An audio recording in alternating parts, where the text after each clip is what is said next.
everybody. I'm Larry Ridley, and this is the NFL on EA Sports.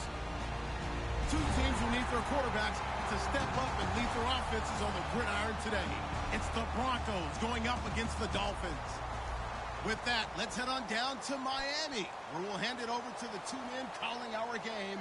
That's Brandon Godden and Charles Davis. Larry, thank you. The renovations, they have certainly transformed this place as EA Sports welcomes you to beautiful Miami, Florida. Today, we've got a good AFC matchup on tap between the Denver Broncos and the Miami Dolphins.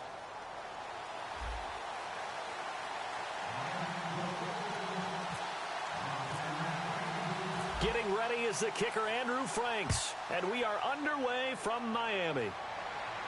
This is taken near the 13.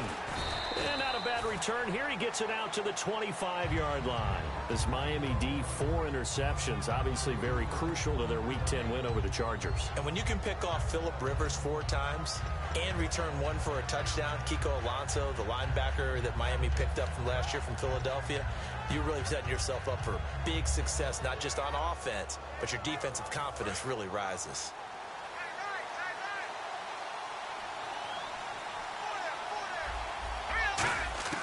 Simeon.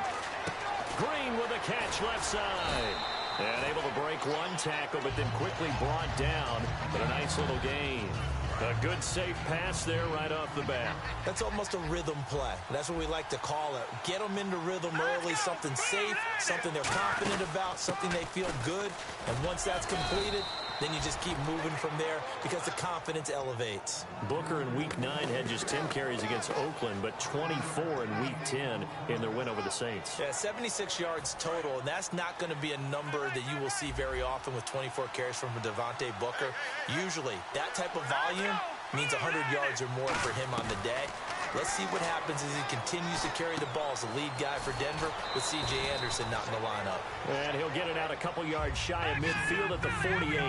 When you see zone defense and you know you've got a drag route on as your primary call, you've got to be really careful as a passer about how far you let your guy go because he might wander into some tough coverage. And he'll be brought down at the 45-yard line. It's a 7-yard gain there, and it's good enough to move the chains.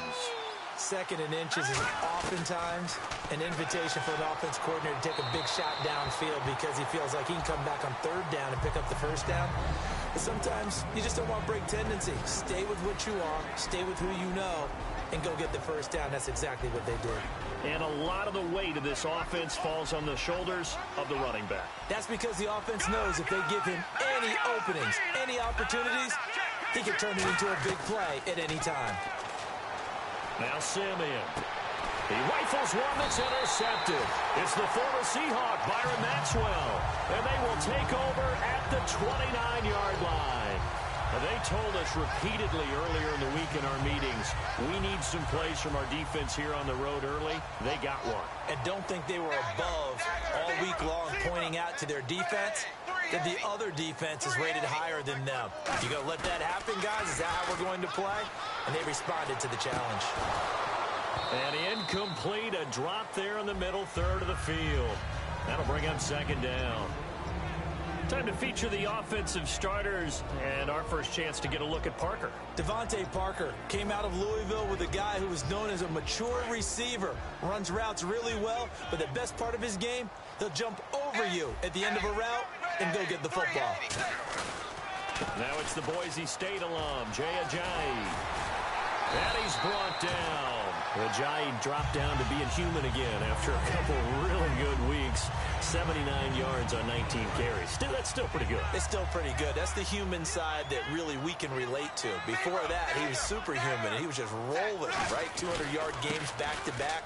But he has really taken over the load for his football team and setting the tone for their offense with his carrying of the football. The safety, T.J. Ward, in on the stop. And here's a look at the defense for Denver. Von Miller is so good that he doesn't even need a nickname. His ability to bend and dip on the pass rush, unequaled in this league.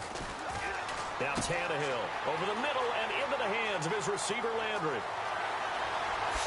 And all the way in for a Miami touchdown. Jarvis Landry, 58 yards. And the Dolphins are going to take A first-quarter lead. And sometimes those slants, they can be so tough to defend after the catch. It just happens so quickly. And really, what gets set up there is how quickly everything happens. Ball's out of the hands of the passer in a hurry, and he just takes it and goes. And he went all the way into the end zone. Fielded about a yard deep. And he'll wind up about 4 yards shy of where he would have been if he had taken a knee, as they'll start at the 21-yard line. And Denver getting set to take the field. Looked like they had something going last drive. Then the interception happened. Will they recover? The memory they need to keep with them is that they did have something going. They were moving the ball on offense, had a nice sequence going. Don't worry about the other part. You can't get that back. Let's go back to what you were doing well before. I thought you were going to say they need to have no memory, but remember the good part, forget the bad. I like that even better. Back to throw now on 2nd and 10. And his throw's going to be incomplete. Virgil Green is tight end, the intended receiver. And it's 3rd down. As tight ends go, he might not provide the super flashy plays very often, but he's pretty reliable. Usually an excellent target and normally catches what's thrown to him, but he didn't on that play. Defense has set themselves up nicely. 3rd and 10 now. Out of the gun, they'll look to throw. Flushed out right.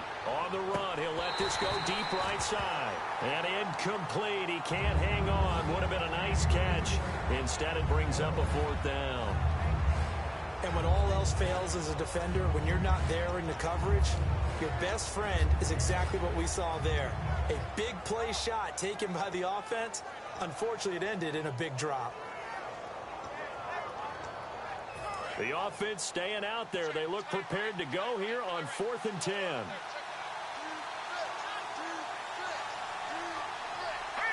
And he motions the wide receiver.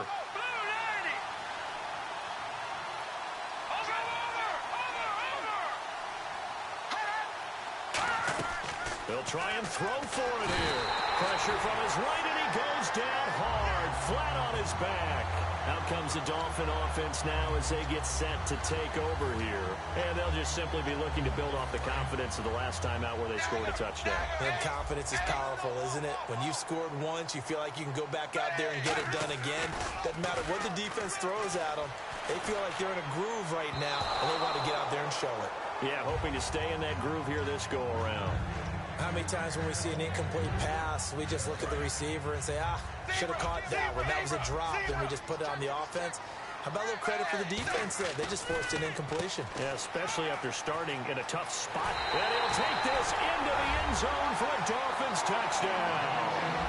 Devontae Parker, a 14-yard touchdown. And the Dolphins are able to grow their lead.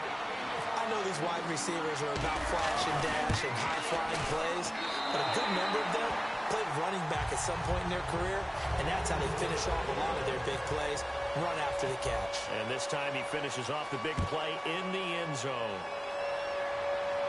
This is fielded a couple yards deep. And he's able to get it across the 20, but not by much, as he's marked down at the 21-yard line. Now this Broncos offensive unit ready to head back out onto the field. And last time out, went for it on 4th down, turned it over, gave him great field position, turned it to 6 points, so they've got to recover here, Charles. It's amazing what one decision can do in the chain of events, right?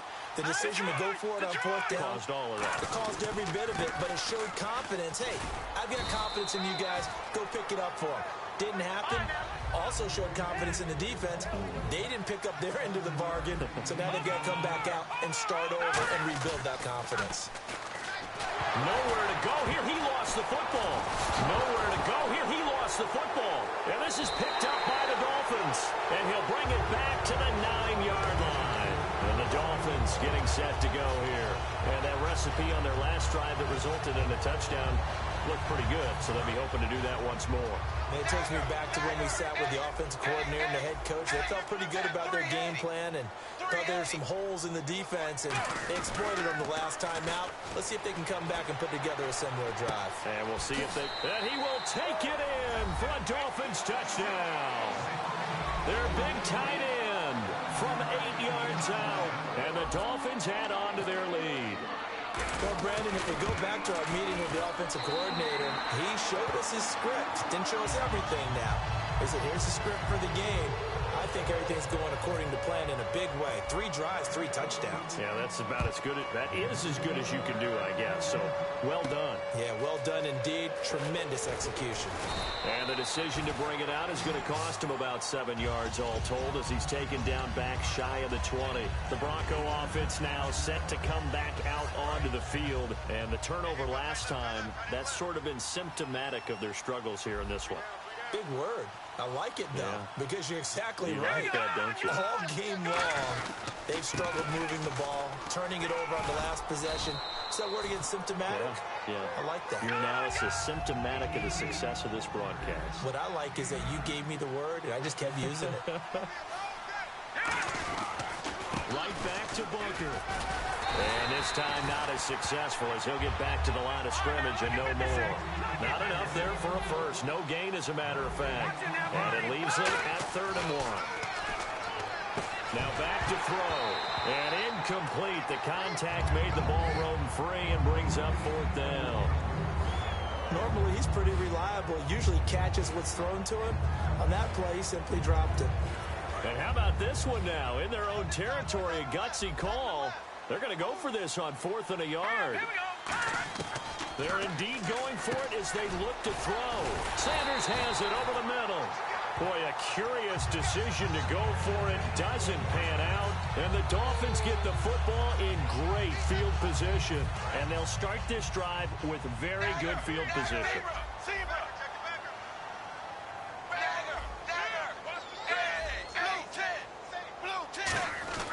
Following the fumble recovery, Tannehill. And over the middle, this is Parker. I know when we talk about the NFL, head coaches often want to send messages to players, some of them more direct than others. Adam Gase really said, hey, Devontae Parker, we need you. And he responded in a big way this past week. Had over 100 yards, first 100-yard game since week 1 against the Patriots.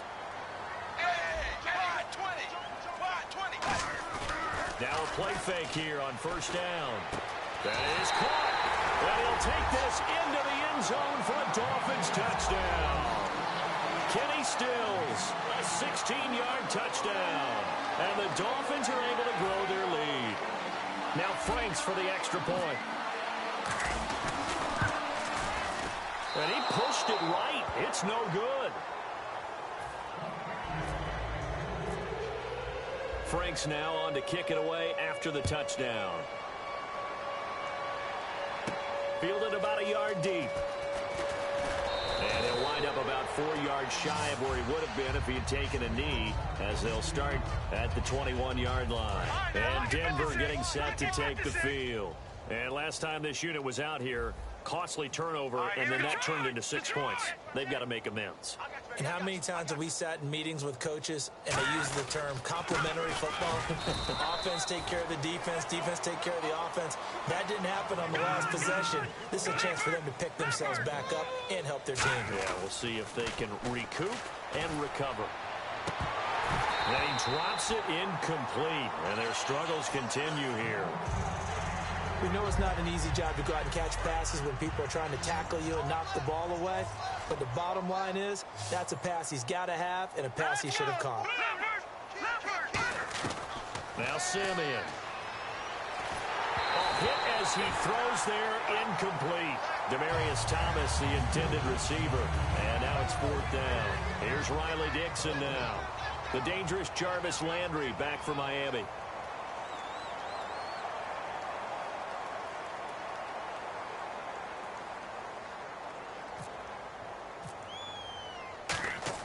And they're going to fake it from deep in their own territory. And he's going to find his man out of the backfield. That's complete.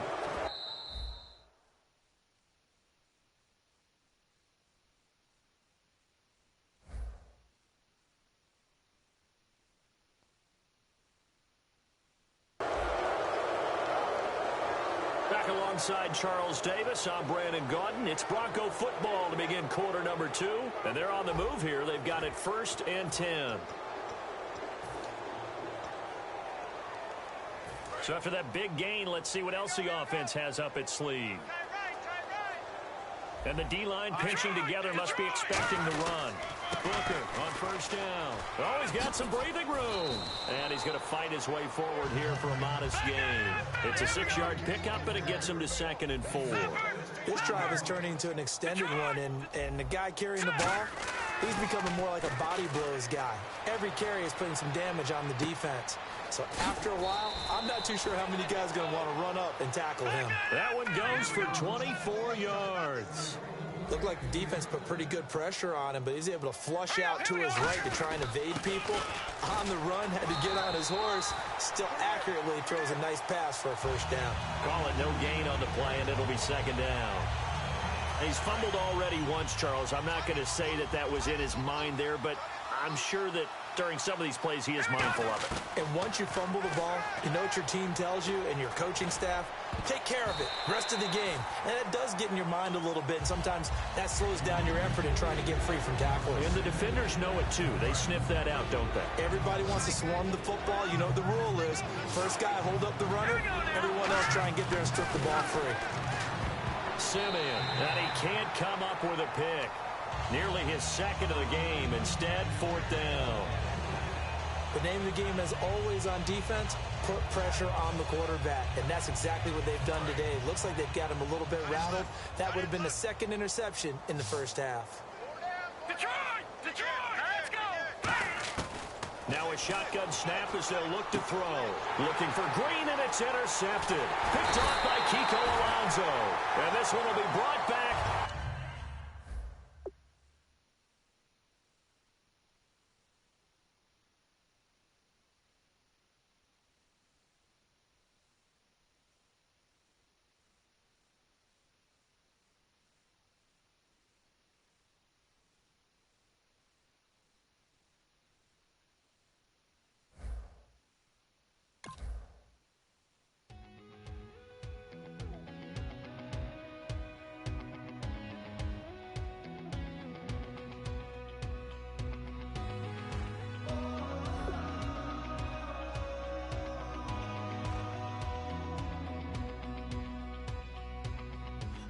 Tonight we ain't going out, so we invited everybody.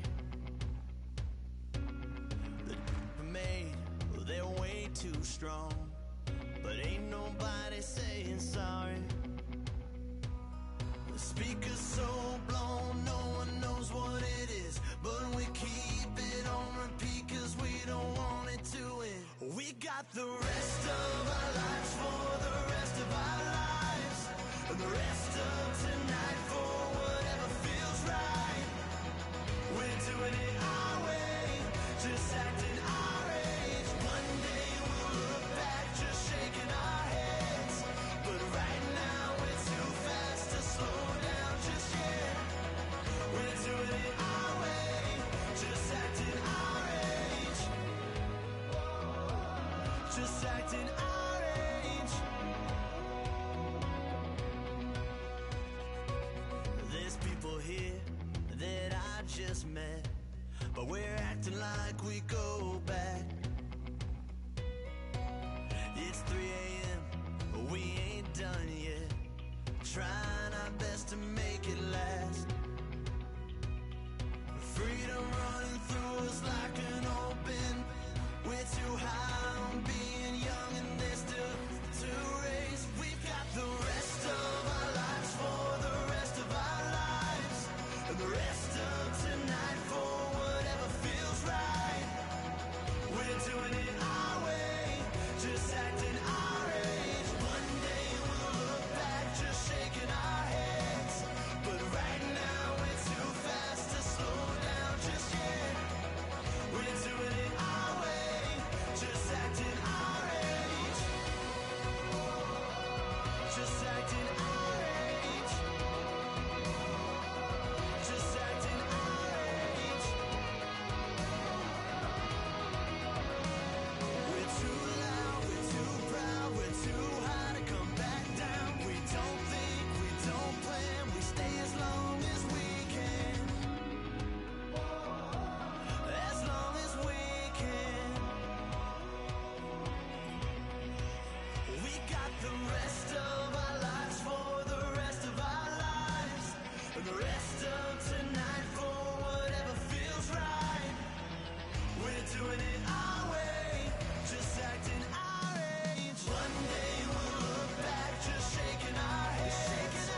Live like it's Mardi Gras and go dumb with my whole squad and don't need no R&R. To regular life, I say au revoir. Hey, living life in the fast lane. May your pain only be. So please come join me. One thing, good vibes only. I just stopped. I'ma fill my cup. Got fireworks. Let's blow some down. Tonight I'm going stupid. Doing things I've never done.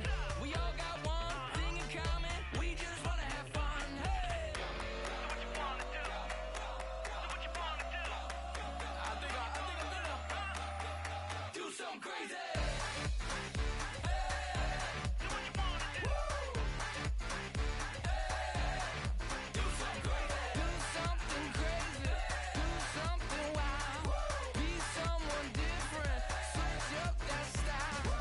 Come by, bring a rack, new grill and a bunch of snacks. And where we going, you don't need a map, you don't need a nap, you don't need jack. Except lots of people, some very loud speakers, cold drinks and good.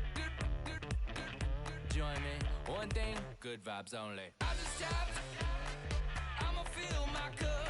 Got fireworks, let's blow some down. Tonight I'm going stupid, doing things I've never done. We all got one thing in common, we just wanna have fun. Hey, so what you wanna do? I think about to do it. I think about to do it. Do something crazy.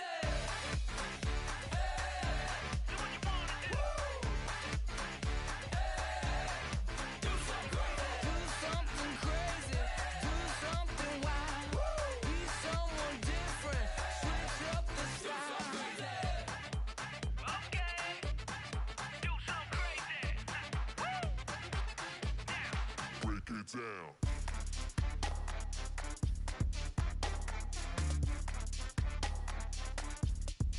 Do something crazy.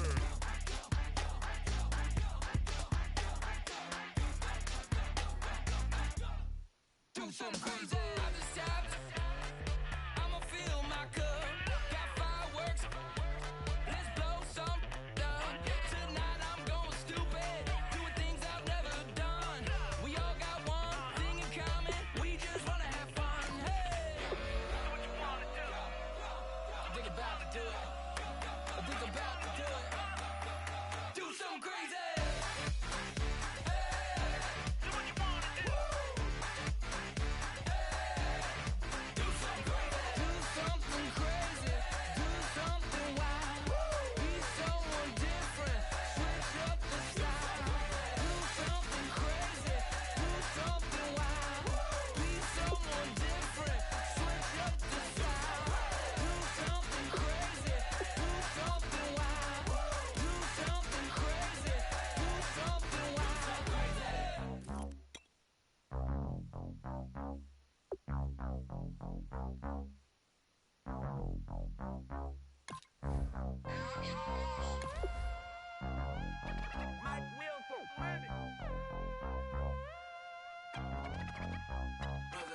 We set the roof on fire. We set the roof on fire.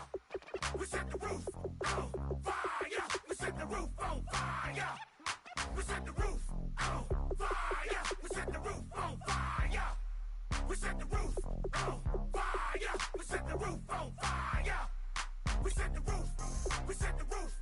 We set the roof on fire. We set the roof. We set the roof. We set the roof on fire. If I'm not mistaken, home team made it. 2 3s on my feet, then I pump fake. Baby girl, grab the crew. Kiss it, sweat leave, Mr. Couldn't took it quick. Hottest on the planet, get the place lit up. Fly, got expensive taste, sight and touch. We ain't on the same team, cheer up. Bunch of that make sit up. I ain't come to blend in, boy, I stand out. Money talks, you just popping off at the mouth. If I'm the topic, then the conversation heated. Right shrimp, getting booked up in every city. Splash her with cash, had the spaz on the waiter. She messed up my order 3 times in a row. I'm good on gas, I just filled up my tank. Now let's fill up her head and let's see if she goes. We set the roof on fire. We set the roof on fire. We set the roof on fire. We set the roof on fire. We set the roof on fire. We set the roof on fire. We set the roof on fire. We set the roof on fire. We set We set the roof. We set the roof. We set the roof on fire. Slim. So bad, swimming in my bed. Off with that. Off with that. Young Slim, get it in my infrared. Come and hit the rain, I just lit the gas. Young wild winning, living fast. Stashing money in a brown paper bag. We set the roof on fire, then we flood it out. We just threw the money up, we ain't even count. Shake it, shake it, shake it. Shake it in my speeder, girl, I'm nothing. Messing up my speech. I'm $1 million player, baby, nothing's at my reach. I'm $1 million, like I hit the lottery. Splash her with cash, had to spaz on the waitress. She messed up my order 3 times in a row. I'm good on gas, I just filled up my tank. Now let's fill up her head and let's see if she goes. We set the roof on fire. We set the roof on fire. We set the roof on fire. We set the roof on fire. We set the roof on fire. We set the roof on fire. We set the roof on fire. We set the roof on fire.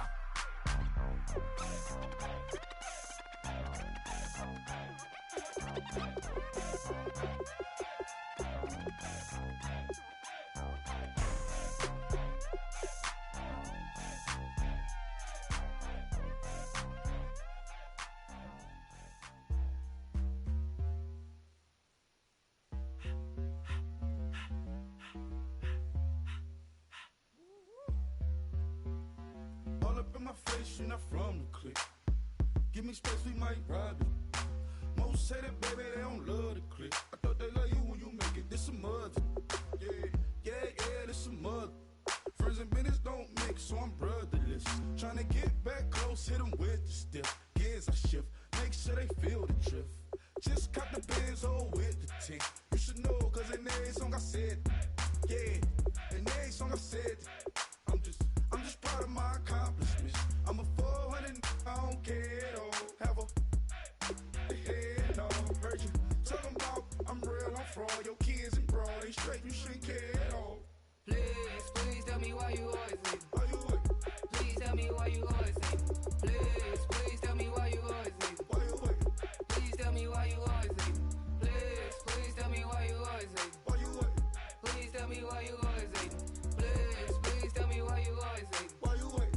Please tell me why you always leave. Yeah, 104 times how it go down.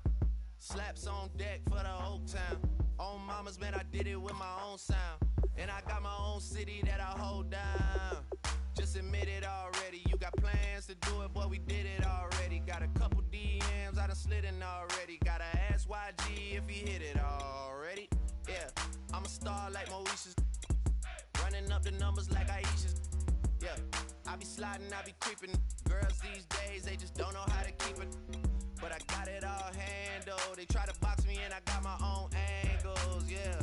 I'ma spend the summer getting to the cake and I'ma wishing wood on every candle. I'm like, Please tell me why you always leave. Why you wait? Please tell me why you always leave. Please tell me why you always leave. Why you wait? Please tell me why you always leave. Please tell me why you always leave. Why you wait? Please tell me why you always leave. Please tell me why you always leave. Why you wait? Please tell me why you always leave. If you ain't know me, bet you know now. Juicy came through with the verse for me both times. In Pot Town, that's automatic, hold down. What's that? Ask no question, just hold it down. Why you hating on the progress? I'm a humble, I don't even pop. What I do? I just drive the Maybach through the projects. And still crazy, I ain't even drive shit. Hate from a distance, please don't try me. Cause we'll turn it up on anybody. I see why they don't like me. Yelling out 400, they go too heavy. I'm with the posse back at it. Let me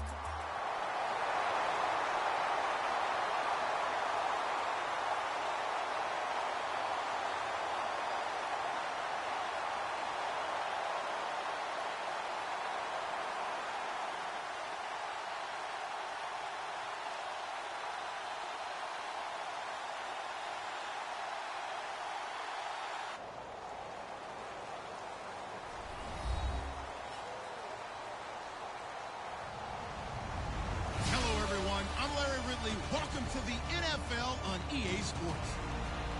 Two teams will need their quarterbacks to step up and lead their offenses on the gridiron today. It's the Dolphins going up against the Cowboys. With that, let's go out to AT&T Stadium in Dallas. Here are Brandon Gaudin and Charles Davis. Larry, we find ourselves right in the center of the Dallas-Fort Worth Metroplex in Arlington at AT&T Stadium. Straight ahead, we've got a good one on tap here between the Miami Dolphins and the Dallas Cowboys. And he'll get to the 30-yard line before going out of bounds.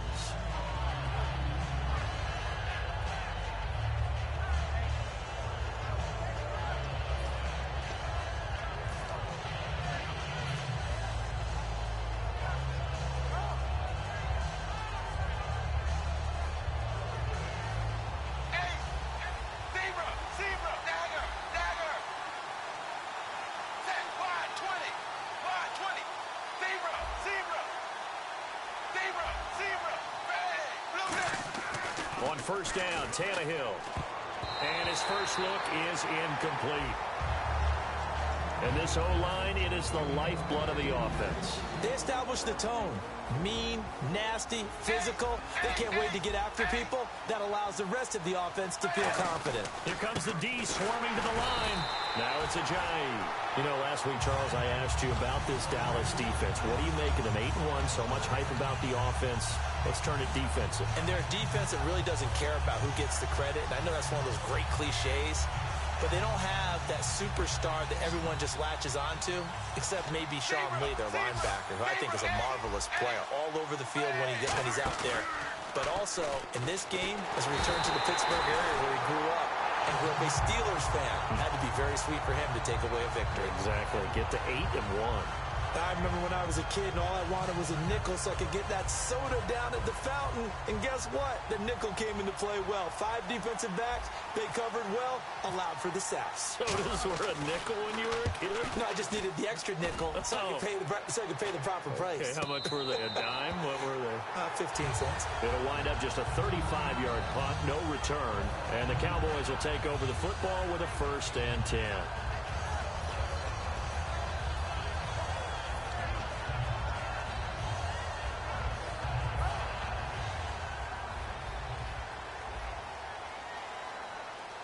One man in the backfield, Elliott. And they'll give it to him here. And some room to maneuver. He cuts left sideline and a crease there. Touchdown, Cowboys. Ezekiel Elliott, 65 yards. And the Cowboys have taken the early lead. And on that long run, maybe the defense caught napping a little bit. The concentration level may not have been there. I agree with you on that one because those types of plays, when they result like that, they're almost like big bolts of lightning, aren't they? Whoosh, and off he goes. And his kick is no good. An inauspicious start here kicking-wise as this one stays a 6-0 game.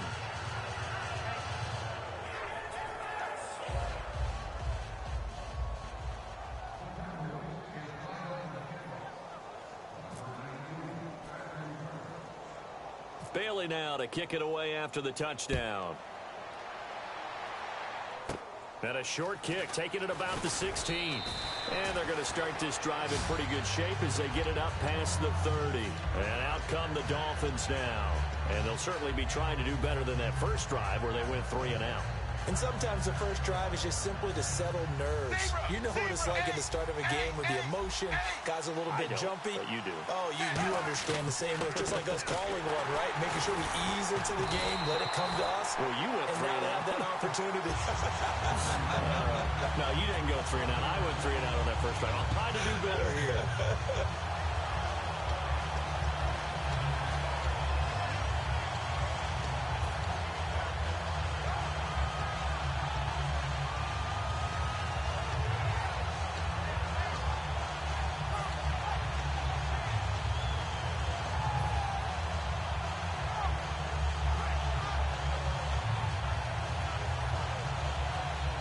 So now 11 yards to go for this offensive unit. It's 2nd down. They come out 5 wide, 3 of them to the right side.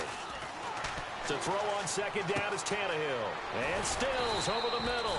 Call it a gain of 5. And that'll bring up a 3rd down. And a look at the defense for the Cowboys. Sean Lee is a linebacker with an exciting mix of tackling ability and coverage skills. So here we go, a third down after the second down pass completion.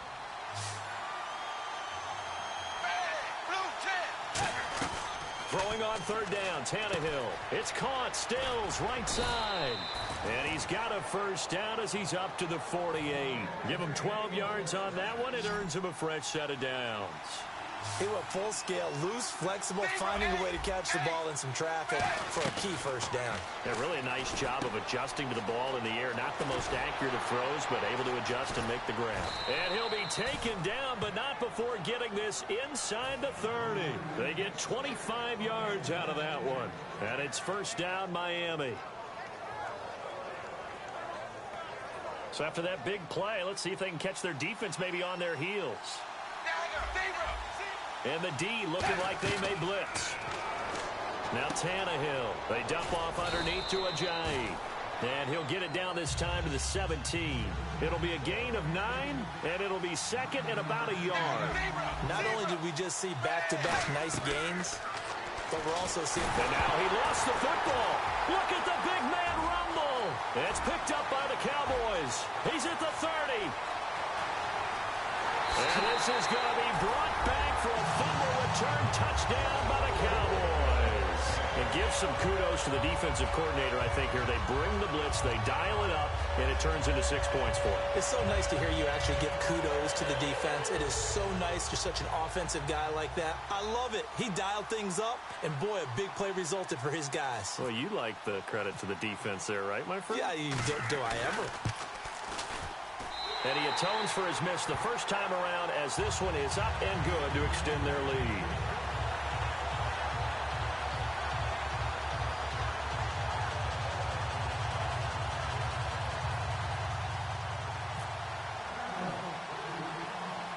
So here's the kickoff now as they'll get it again following that fumble return for a score.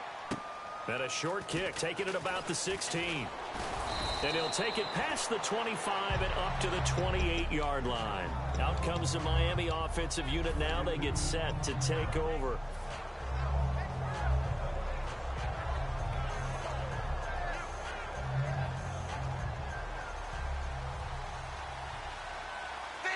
They come up in an empty set. 4 wide receivers, 1 tight end. To throw is Tannehill. He'll rifle this one deep right side. Oh, a ball batted in the air, and now it's intercepted. Picked off by Barry Church.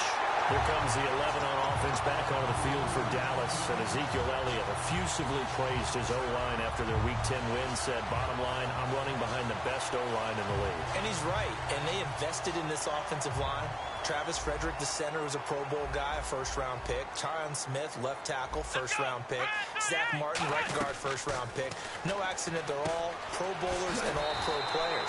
But at left guard, Ronald Leary is playing awfully well, filling in for Lyle Collins, who many thought would be a first-round pick, and Doug Free is steady Eddie at right tackle. This unit is terrific, and when we talk about MVPs, these guys won't win it, but we should mention them. A first down carry by Elliott. And he is going to lose yardage here.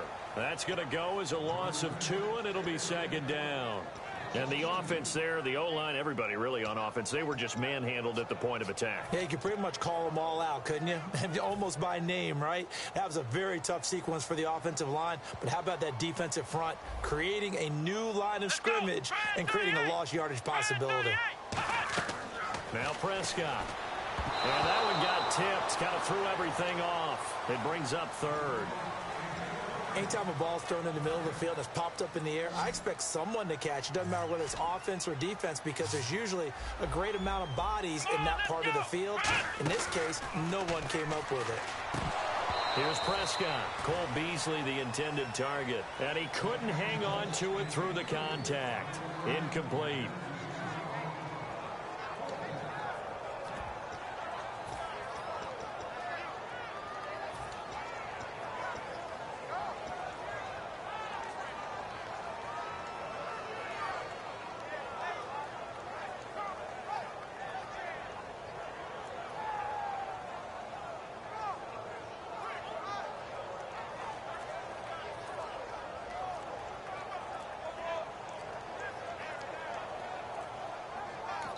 And now with the play clock winding down, Jason Garrett opts to take a timeout. They'll have 2 remaining as we step aside here in this first quarter.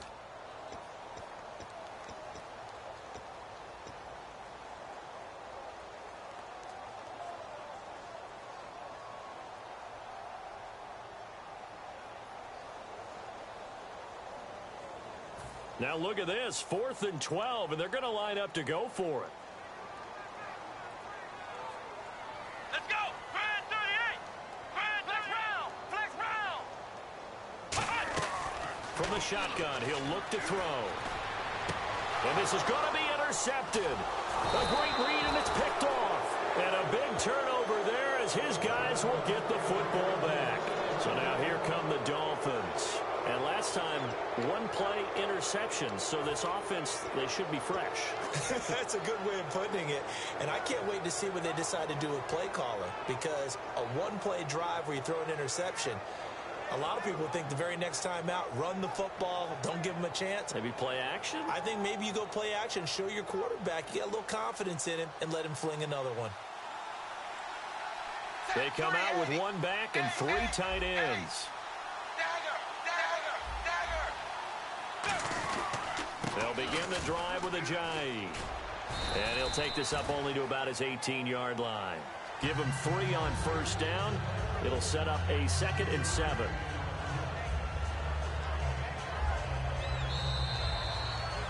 Back now with Charles Davis. I'm Brandon Gaudin. Second quarter begins with the Dolphins in possession of the football. They face a 2nd and 7 to start things out.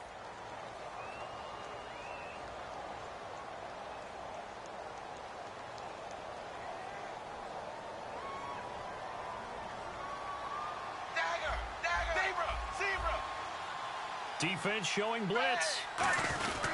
They stay on the ground. Again, it's Ajayi. And he'll get this one across the 20, but only up to about the 21. 3 yards on the pickup. That's going to set up an interesting 3rd and about 4 to go. Some of the most unselfish players on any football team, defensive tackles, because we ask them to just eat up blocks and allow other people to make tackles. And when he can make a play himself, as we just saw there, that's a big day. So following the run, we'll see what they do here on 3rd down. They'll run with a backup. This is Williams. And he's able to pick up the first before he's taken down at the 27. On 3rd down, that's a good job of situational football and understanding where the first down marker was and getting there.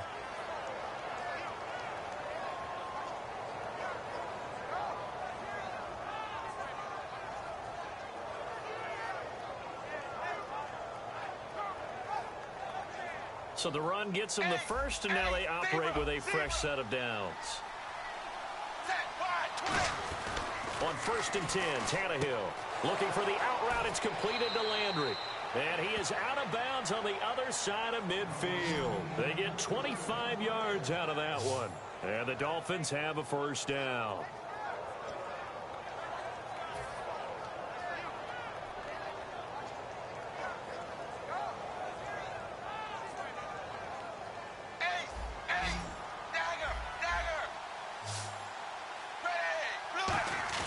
Now a play fake here on first down. He'll buy some time right. And almost intercepted. It would have been his 2nd pick of the game. Instead, it'll be 2nd down. Well, he just threw an interception last drive. Nearly another pick. And things aren't very even right now, are they? It's a little bit sloppy out there, isn't it? It's kind of just been driving on those paved roads and those country roads that have those potholes in them, isn't it? 'Cause that's the way this game's going right now. A lot of bouncy-bounce to it. You spent some time on some Tennessee country roads. I certainly have. Plenty of family back there. God love them. They come out with 1 back and 3 tight ends. Now it's Tannehill surveying the field. And he's going to go down. Back across midfield. He's sacked at the 46. And a play like that, with how far he had to go to make that sack, shows how athletic defensive ends have become in the NFL. And not just athletic. This is coached in a big way. Run to the football at all times. How about him never giving up on it and pursuing all the way across the field? They're going to go. It's Tannehill. Flush to his right. And he'll be brought down at the 48-yard line. A surprising move to go for it. Predictably, at least somewhat predictably, it doesn't pay off. And that will force a turnover on downs. Shift together here from the D-line.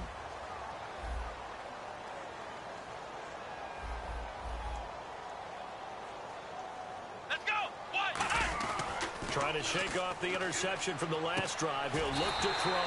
And he hits Jason Witten, the tight end. Give him 11 on the gain there. And that leads to a Dallas first down. And the game just keeps evolving. Big guys running those corner routes, so difficult to cover. First down and 10 now for the offensive group.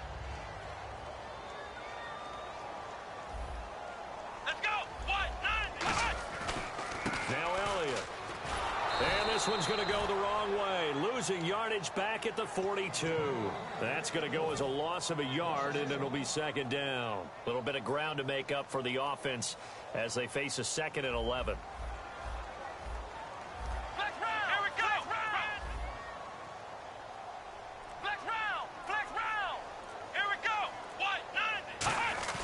They'll look to throw. Going right side, he has Witten. And he gets it down to the 32. Give him 9 on the play, and that's going to lead to a 3rd down. Time to step aside. We're back to Arlington right after this timeout. And they're just a couple of yards shy of a first down here on 3rd down. They come out here in the eye. They'll try and run for it with Elliott. And he's going to have the first down yardage as he's down at about the 30-yard line.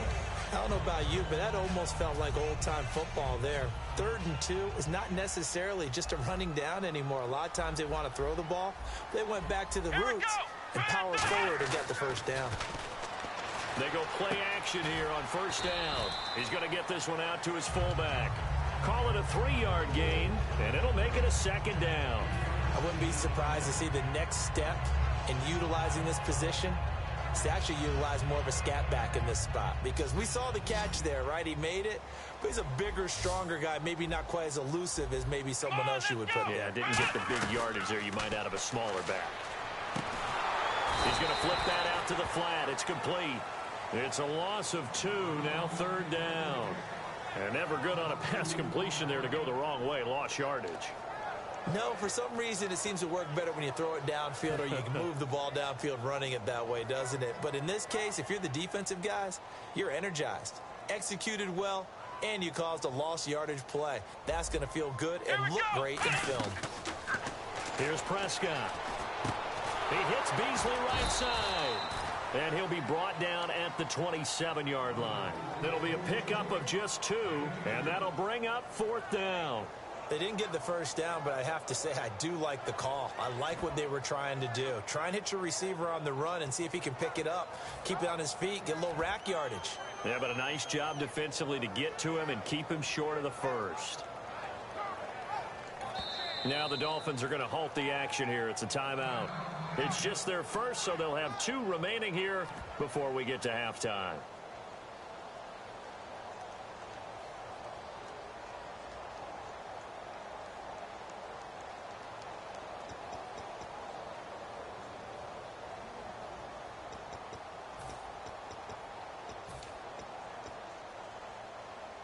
So it looks like the offense isn't going anywhere. They're going to go for it on 4th and 7.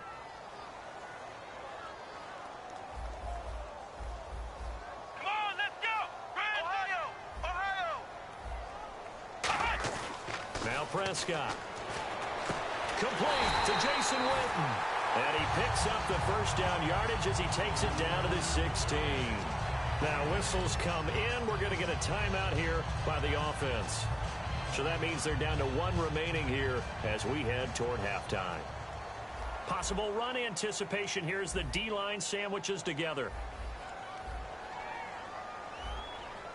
They come up in an offset eye. They'll set up to throw. This will be caught at the 2. Now hold everything here. We're going to get a timeout by the offense. And with halftime on the horizon, they'll be out of timeouts from here forward.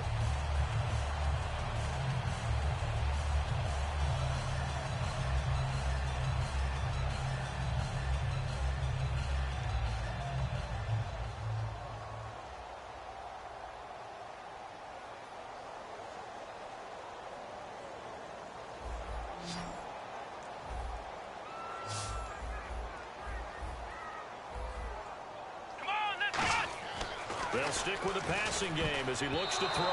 And that will be incomplete. 4 ticks left here on the clock. All defenders get tired of hearing about their lack of hands and why they're playing defense instead of offense. But in this situation, it was the hands that made the play. Batting the ball away on an attempted touchdown pass. Excellent job. Way to knock it down.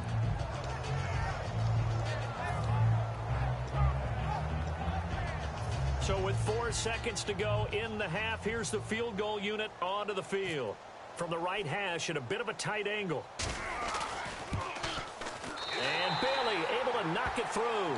And that will swell the lead to 16. So they get the 3, increase their lead to close out the half. Excellent way to end a drive. Go into the locker room with a little bit of extra momentum after adding 3 to their total. Now after the field goal, Bailey will kick it away. Short kick here, fielded about the 17. And they'll have good starting field position as he's up just shy of the 40. Time for a break. We've hit halftime. 2 quarters down, 2 still remain. We step aside. This is the NFL on EA Sports.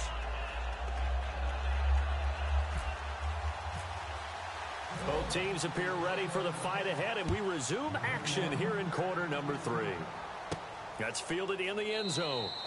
Some might have returned that one. He won't. He'll go down to a knee, and they'll start the drive from the 25.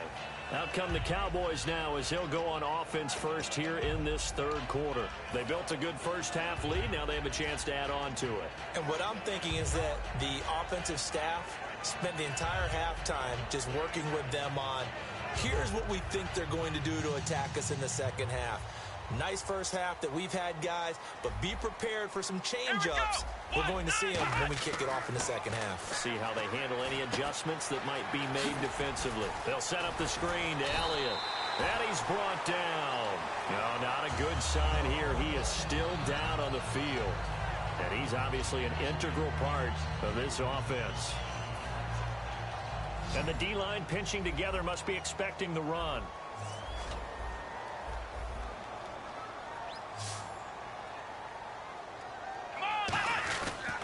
Now it's the Florida Atlantic alum. This is Alfred Morris. 2 yards on the pickup there. It'll be 2nd and 8. And 3rd quarter here, you've got the lead. This is where that strong run game can really benefit you. Stayed in bounds there, kept the clock going. I like all the points you just made there. And if you throw the football and it's incomplete, now you stop the clock, and you've helped out the guys on the other side of the ball. So keep it in the hands of those runners. Keep moving it. Keep grinding clock. Just a 1-yard pickup there, and it's going to make it 3rd down at 6. Partner, we know today's NFL is really built around the guy throwing the football. But these short runs, they still pay dividends because they can take their toll on a defense, and they can add up as the game goes along. You control the clock. You control the ball. And that way, you often control the game. They come out here in the eye. Looking to throw. Rush coming, and he's taken down. Kiko Alonso in there to get him for a loss of 9, and that'll lead to 4th down.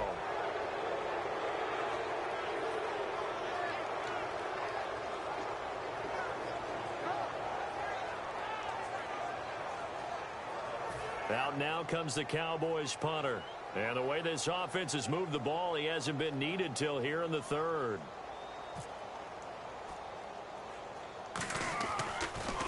And here's a very low-line drive, almost whiffed on it. A special teams mistake there, no doubt. Just 26 yards officially on the punt. And the offense will come back onto the field for the 1st and 10. Now we take a glance at the offense as they work their way back out for their first possession of the second half. They were able to get the stop defensively. Now a chance to turn that into points on the offensive end. Can you imagine what the grease board looks like at the half? Because tell me. That's exactly what they printed up. Stop them on defense, get the ball back for our offense, and go downfield and score some points. Now, the last part remains to be seen, but they got the first part done very well. Do people use grease boards, or you mean the magic marker board? Yeah, those two. Wasn't that long ago that the NFL guys really didn't adopt much from the college game, but one thing that has crept in there is spreading things out, opening things up, not even just in tempo, but maybe getting better line splits and spreading the field. I think that would be a great strategy right now to try and open things up in the run game. To throw on second down is Tannehill. He's going to rifle one deep left. He's got him in, complete. A very solid gain of 27. A great job pulling that one in from a guy, as we know, who can really blaze. He's got a lot of speed. And that speed can work for him so many different ways. Sometimes he just takes off and goes and just runs past people. Sometimes you get people to back off so far that you can catch everything underneath. But still, at some point in the game, you probably have to make some contested catches, right? Sometimes you have to go up and beat a defender for the football. He has that in his arsenal as well. Showed it right there. Tannehill, they set up the screen to Ajayi. And he's brought down after a good gain. A very solid gain of 27. It's hard to play in the NFL now as a running back and not catch the football as well. Jay Ajayi shows what you can do when you have both of those skills. Good in space, isn't he? He really is able to catch the ball, and he helps create blocks downfield. A lot of times that's what people miss. It's not just making other guys miss you. And no escaping this time as he'll go down. They got him for a sack. DeMarcus Lawrence in there to pick up his second sack now of the afternoon. They come out 5 wide, 3 of them to the right side. To throw is Tannehill. They dump off underneath to Ajayi. And he's able to work it here to the 8-yard line. It's a gain of 9 yards.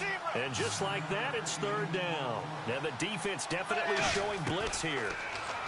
Now Tannehill. And he fires one that's intercepted. Picked off by the linebacker, Sean Lee. And a big turnover there as his guys will get the football back. And now here come the Cowboys. They've got the lead. Last time had to punt it, though. What's the key to this drive? I think it's leverage. Leverage. Big guys up front.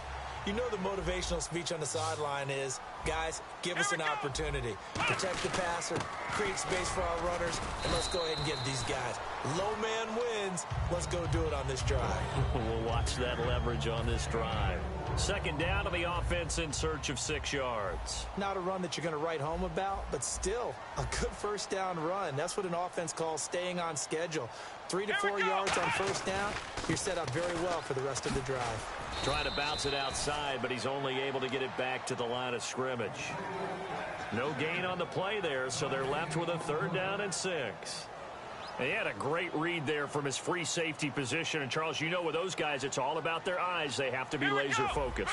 Yeah, I had to fake my way through it when I was playing, but now I can see exactly what they're doing. And on that play, he obviously had no presence to feel like he's being pushed for a pass.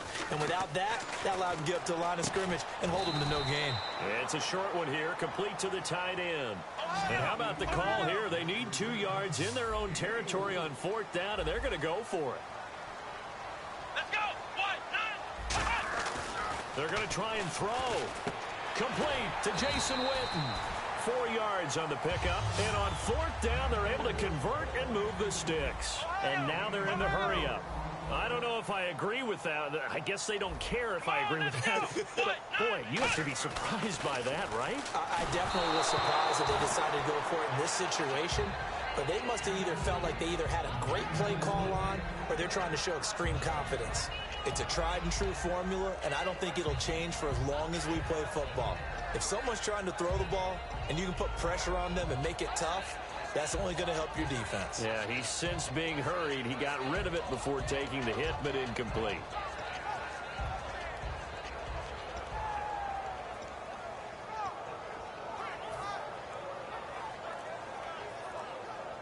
Try to get one more in here before the quarter breaks. They just do get the playoff as he'll look to throw. Looking deep downfield. And got his man complete. Back now in Arlington. It's the Cowboys with a football. They'll be looking to tack on to their lead as we get set for the fourth.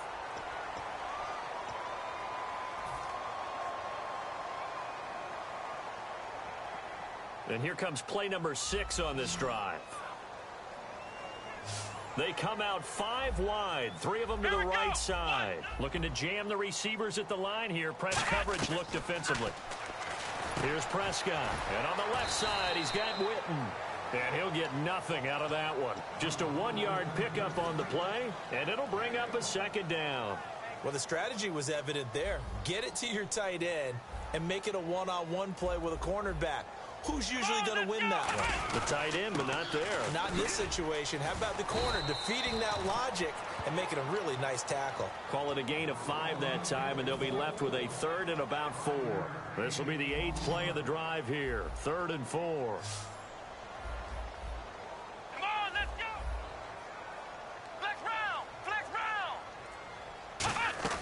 Now Prescott. And intercepted. Maybe the turning point they need. Picked off by Kiko Alonso. And they take possession of the football and have it at the 36-yard line.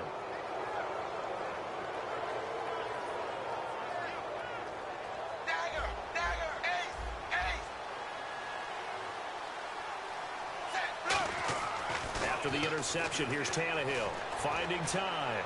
Going deep here for Stills.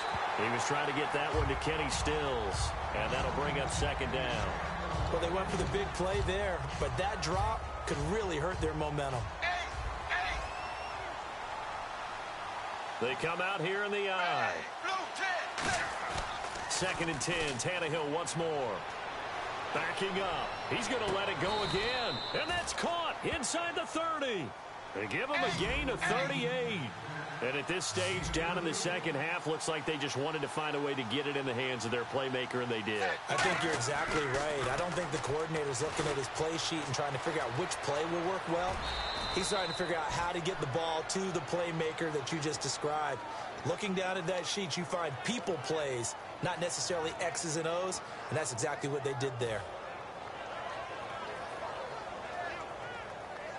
Offense comes to the line now, 1st and 10. And they're definitely showing blitz here.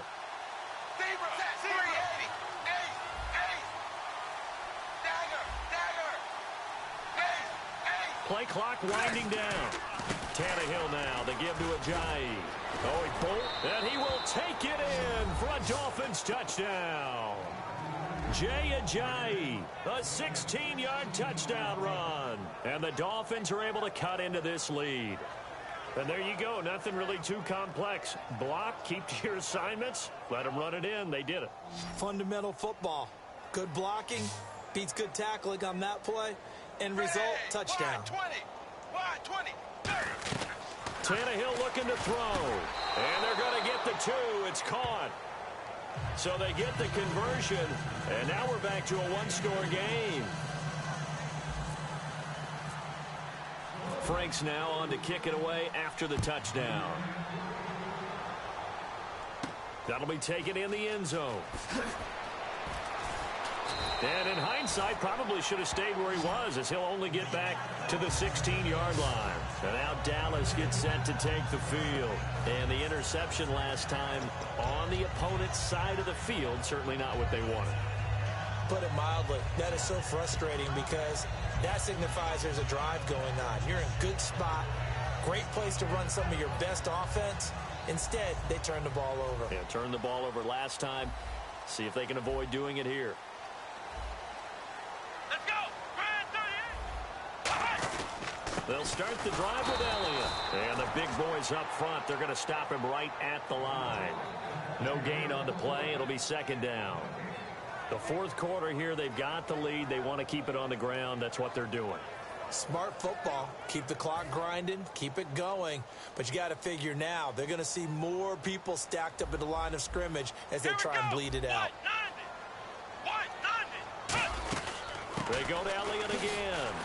And he'll take this up only to about his 18-yard line. Just a couple there on the second down run. Now they're staring at a 3rd and 8 situation.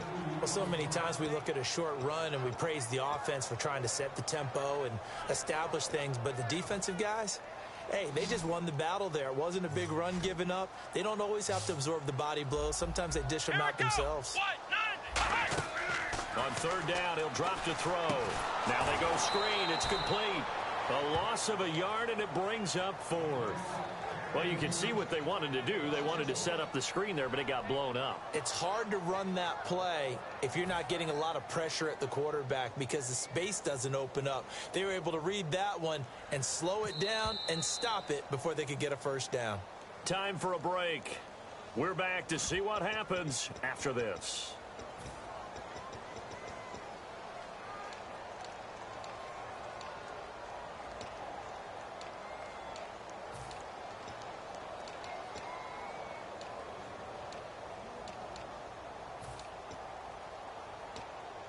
Out now comes the Cowboys punter, standing just outside his own goal line.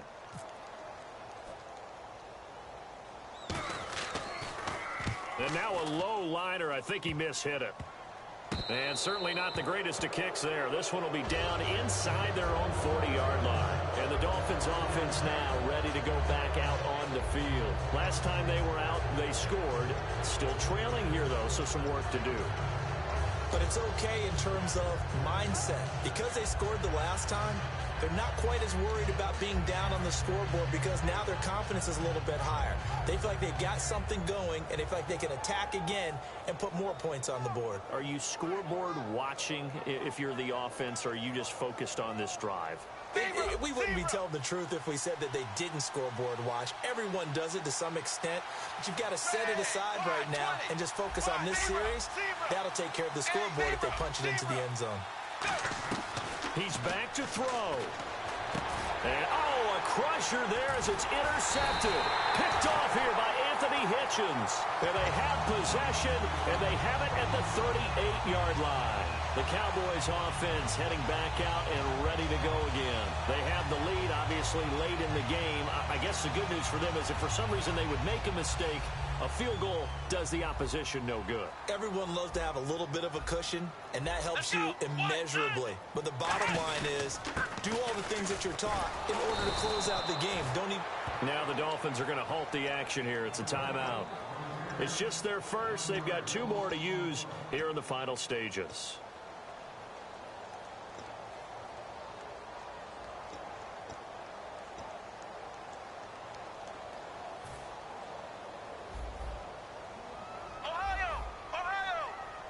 They come out here in the eye.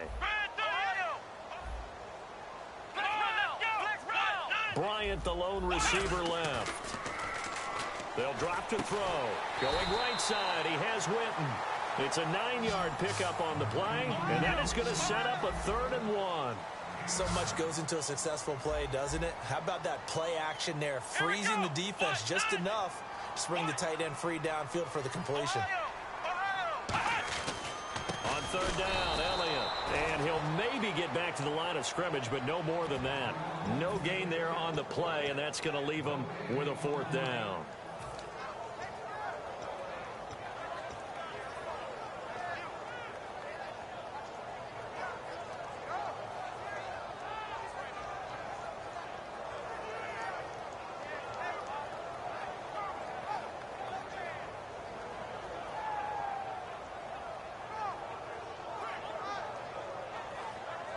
And here's a big one now. Trying to hold this lead. They're going to go for it here on 4th down. Here we go. Running with Elliott. And he's got room. And he's going to have the 1st down at about the 38. It'll be a game. Now the Dolphins are going to take another timeout here. That'll leave them with just 1 remaining in this 4th quarter of play.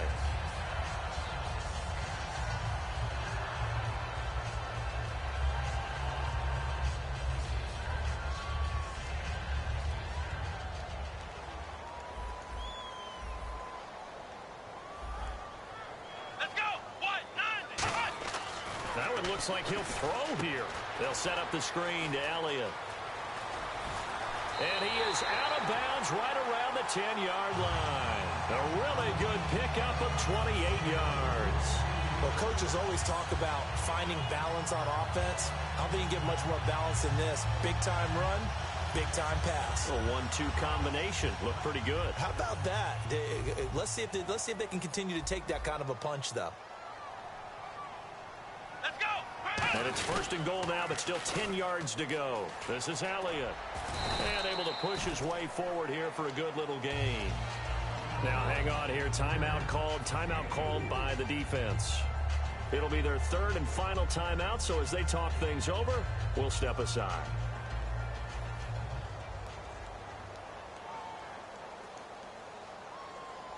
They come out here in the eye. Flex round. 2nd down, goal to go from the 6. They'll try again with Elliott. And they'll be driven back here, losing yardage to the 9. He lost 4 there, and it's 3rd down. Partner, I know we're in a goal-to-go situation, but my goodness, think about running the ball here. Not even a thought, is it? Defensively, they're in a prime spot. And I think the defensive guys are probably expressing themselves to them as well. I wouldn't... Now, whistles come in. We're going to get a timeout here by the offense. And as the two teams talk it over on their respective sidelines, we take a break. Offense walks to the line for play number 7 of the drive.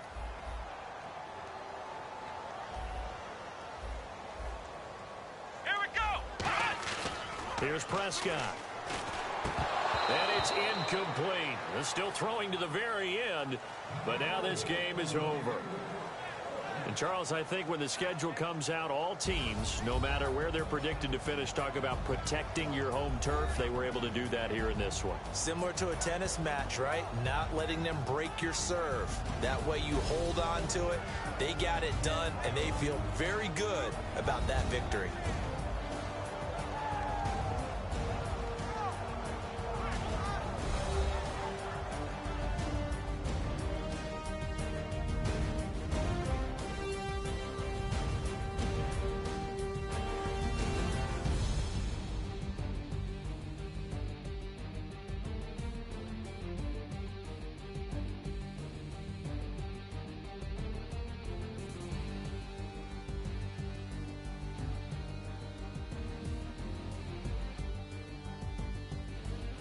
That'll do it for us. For Charles Davis and all our hardworking crew, I'm Brandon Gaudin. You've been watching the NFL on EA Sports. For more, find us on Twitter at EA Madden NFL. It's a win for the Cowboys as we sign off and say so long from Arlington.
Faster than a hairpin trigger. Don't you say it.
Okay, your nose keep running and the money keep coming. Hey, I'ma keep ballin'. Hey, Rucker Park, Spartan. Hey, carefree, I've been living carefree. So much in the air, we can barely even breathe. Hey, I really worry about things I don't know. You say I'm living wrong, you ain't wrong, man, alone. Hey, so think about it, it ain't nothing I don't know. All the money that I saw, I don't think I'm ever wrong.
Turn up. I'm breaking in. I'm at the pearly gates, but they won't let it in. I told the devil, I said, I ain't trying to sin, yeah. No, I ain't trying to sin, yeah. Pray to the Lord, Daddy, let me in.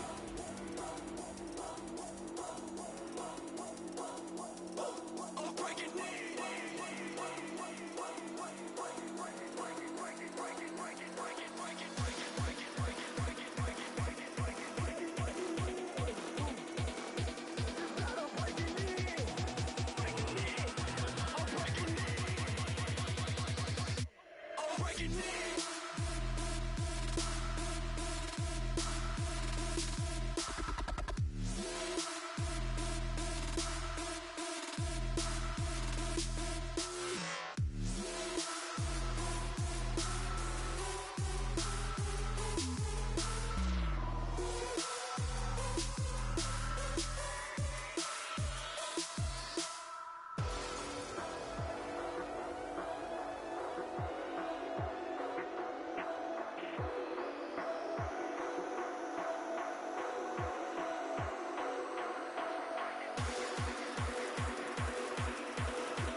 Bass and stills in the building, flash the camera.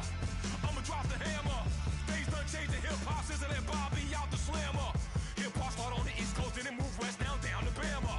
I'ma bring it back to New York. Hold on, then throw your hands up. Pass me a cup of the club with the juice in the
seclorum, e pluribus unum.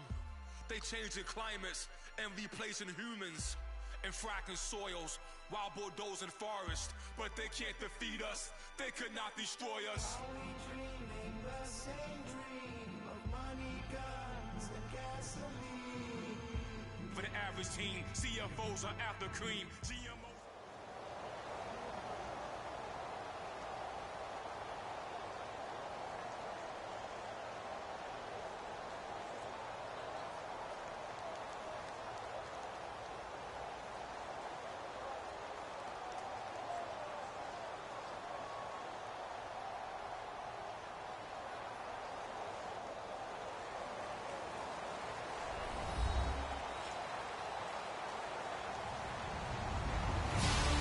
Everybody, I'm Larry Ridley, and this is the NFL on EA Sports. We've got a good one on tap today, and there's going to be two quarterbacks ready to get it done on the gridiron. It's the Dolphins going up against the Redskins. With that, let's send you up to Landover, where we say hello to our commentators, Brandon Godden and James Davis. Thank you very much, Larry. We are here on a beautiful afternoon for football. Coming up, we've got a good matchup on tap between the Miami Dolphins and the Washington Redskins.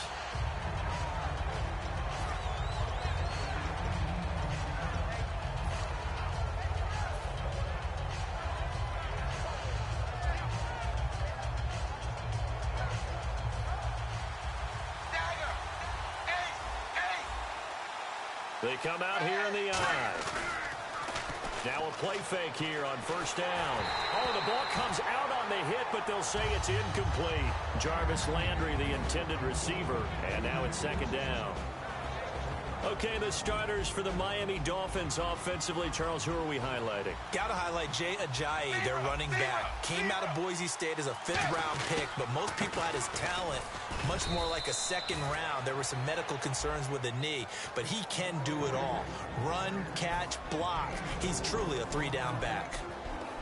And here is the Redskin defense. Dante Whitner not only orchestrates a secondary, he puts a big hit on anyone who comes in his area. They'll run it for the first time with Williams. And not a whole lot doing there as he'll get it up to about the 28-yard line. 3 yards won't be enough here as that'll bring up fourth down. Well, this was just simply excellent defense. On this third down, they had to be alert for the possibility of a pass, but that didn't stop them at all from understanding what was going on when they decided to run the football, and they just swarmed and stopped them for almost no gain. Okay, look at this. The punt team nowhere to be found. They're on the sidelines. Offense going to go for this on the opening drive. They're going to go. It's Tannehill. And this is incomplete. A surprising move here on the opening drive of the game. And the Redskins will take control of the football in great field position.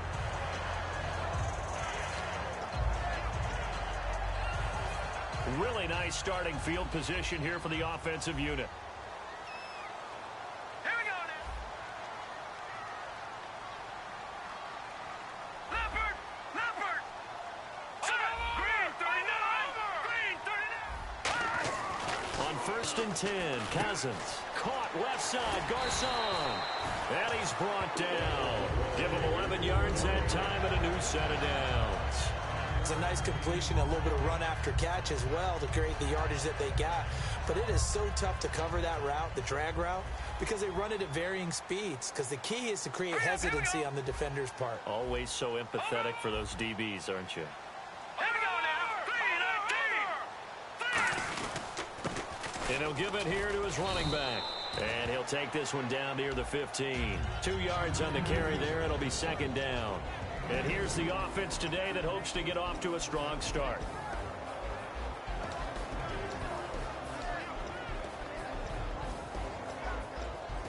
See if they stay on the ground for second down.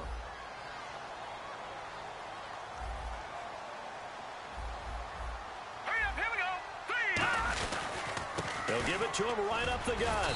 And he's going to fight his way forward here for a modest gain. Against the Vikings, Matt Jones was inactive, so it looks like the Redskins are going to roll with Kelly for a while. And that's not a bad thing. Coming out of Tulane, probably overlooked. Remember, he went undrafted, but was really impressive in the preseason this year. Not just in carrying the football, but in pass protection. Picked up the offense fast, and now they don't mind him being their lead ball carrier until they get Matt Jones healthy again. Didn't disappoint in Week 10, 97 yards. This is caught by Jackson. A 5-yard gain, and now they're set up first and goal. A little football 101 there. You just see the receiver try to run down the defender, meaning he goes right at him, and really trying to move him a little bit towards the center of the field so he can put his foot in the ground and break to the out, to the sideline, and make a catch. Set. Green, 39. Watching now, Barney. Over. Cousins to throw it. That's caught at the 3. And he's able to get it down to the 2-yard line. Give him 3 on the play, and it'll be second and goal. And let's run through the Dolphins' defense. You can say a lot of things about the great play of Kiko Alonso, but the number one thing you will say, he will hit you. Back 99 Philly, here we go. Hurry up, here we go. All right, now, lucky 56. Cousins now on second down. And the hit jarred it loose. It's incomplete. Jordan Reed was the intended target, and it's third and short.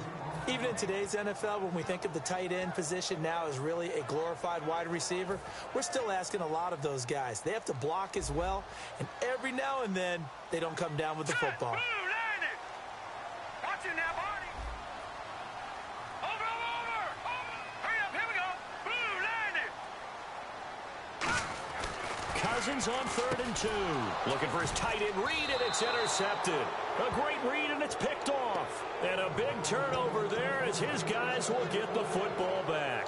The Dolphins offense now working their way back onto the field. And this offense last time turned it over, went for it on 4th, didn't get it. They're lucky, though, because no points against the team on the board, but we'll see how they respond. Yeah, they've got to give a lot of credit to their defensive teammates, don't they?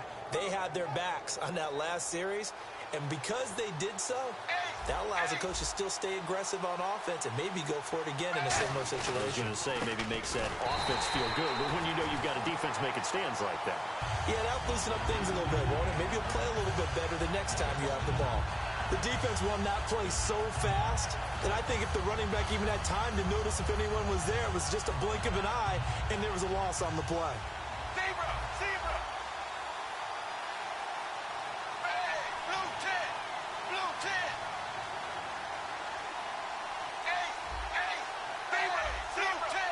They come out here in the eye. The play clock's running down. They run again with a jive. And not much there as he gets it up to about the 5-yard line. 2 yards on the carry there, and it's going to lead him to third down. Well, I think we know by now that every run is not going to be broken and get all the way to the end zone. But these short ones still have their value. You can still set up your play action and throw the football. You control the clock because you have the ball and they don't. And often the physicality sets the tempo for the game. From his goal line here, Tannehill. He's going to fire one deep over the middle. That's going to be knocked away and incomplete. He was looking to get it to Jarvis Landry that time. And that brings up 4th down.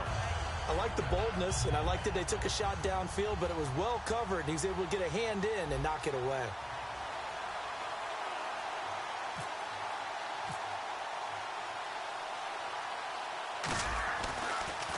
So a short drop, but he's able to get it out, and this is a good kick. Back live, Charles Davis to my right. I'm Brandon Gaudin. It's Redskin football to begin quarter number 2 as they take over following the punt with a 1st and 10.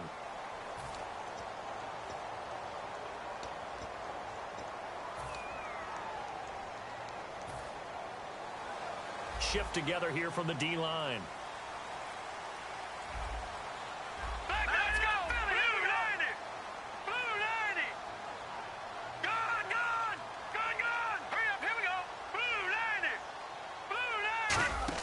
They go back to the air here after the blitz coming, and down he goes.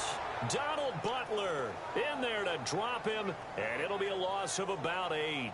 Now, we talk about players blitzing all the time. I often laugh and sometimes call it just straight-ahead pursuit.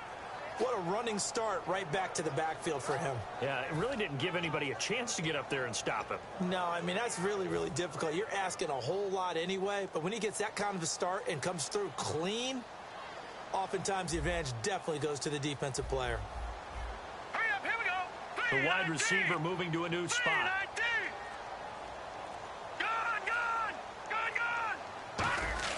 Second down, Cousins. Caught on the right side, Reed. And he'll be brought down shy of the 40 at the 38-yard line. There's a completion to the tight end, and I think that we're looking at something out of central casting, frankly. Absolutely. I mean, size, the hands. Speed. I mean, can flat out run. You put that whole package together, you light up the eyes of an offensive coordinator, don't you? And no escaping this time as he'll go down. They got him for a sack.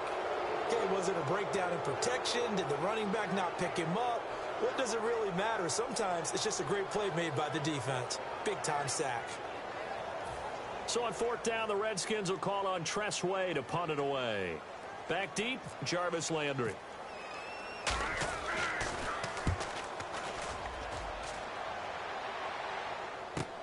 He'll return it from the 6.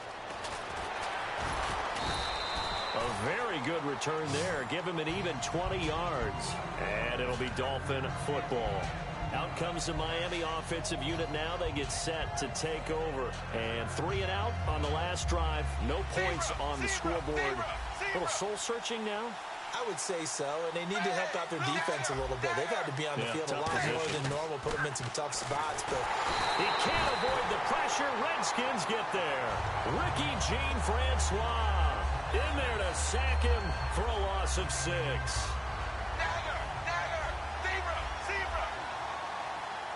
Possible run anticipation here as the D-line sandwiches together. Now Tannehill. They set up the screen to Ajayi. And he's able to get up here to the 26. It's a gain of 6 on the play, and it'll be 3rd and 10. I wonder what was going through his mind when he got the play call. He just got sacked on the previous play. He knows they're coming after him again. A little bit of guts to stand in there, take the hit, and successfully complete the screen pass. Really well done.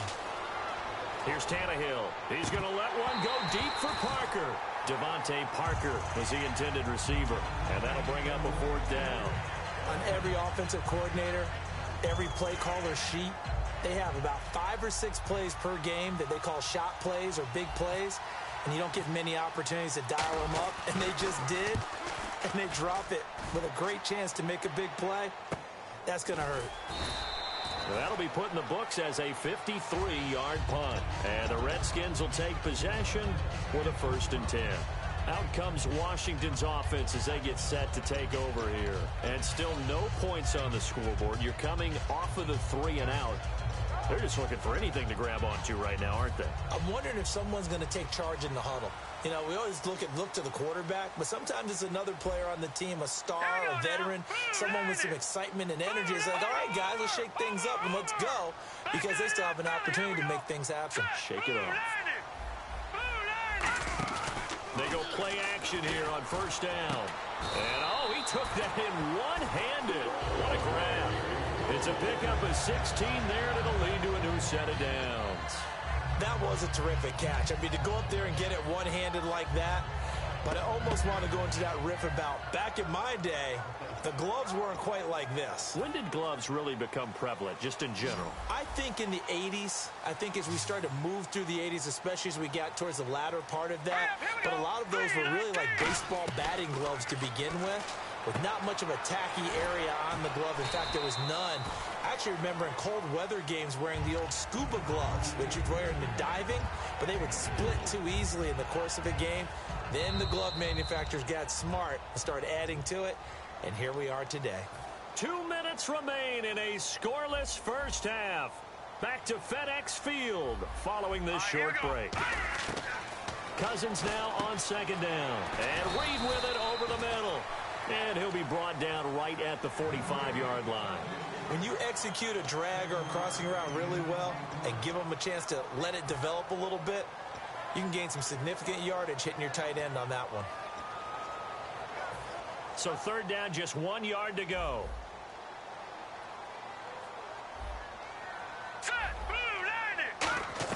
On 3rd and 1, here's Cousins. Jordan Reed has it. And he's got the first down yardage there as he takes it just across midfield. I know the halftime's approaching, but I don't think he's going to want to take a break. That's his 5th catch. Yeah, they've really been targeting the tight end. And the D-line pinching together must be expecting the run. Hurry up, here we go. 3-19. Over. Back it up. Green 39. Green 39. They'll run it now out of the gun. Room here to run. Cuts left. Touchdown, Washington. A great effort there. 48 yards. And the Redskins have taken the lead. I know we don't talk about it enough, but the intelligence level of the guys up front blocking, the offensive linemen, maybe the smartest guys in football overall. Add in a little bit of athleticism and a whole lot of toughness, you've got a lot to deal with, don't you? That's why the guys in the backfield get them really nice Christmas gifts, right? If they're smart, they do. Following the touchdown, Dustin Hopkins will kick it away. This is taken about 7 yards deep. And he'll make it across the 20 as his guys will set up shop at the 23-yard line. The Dolphins offense now heads back on the field. And last drive, 3 and out. Still a goose egg on the scoreboard. How do they break that goose egg? They've got to find a way to get the ball in the hands of their playmakers, get them some space, and try and make a first down and get some momentum going. It's been a struggle for them throughout the game, and that 3 and out on the last possession, that told you just how stalled they are on offense. So who will step up here? We'll see. Now he's going to throw it back deep over the middle. Well, this is taken in. It's complete. And he takes it all the way down to the 32. A big play there just before halftime. 46 yards.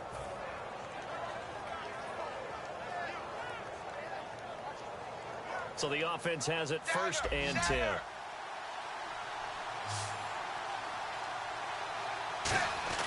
On 1st and 10, Tannehill. He's going to try and go deep again. And incomplete. He dropped it in the end zone. Devontae Parker, the intended receiver. That'll bring up 2nd down.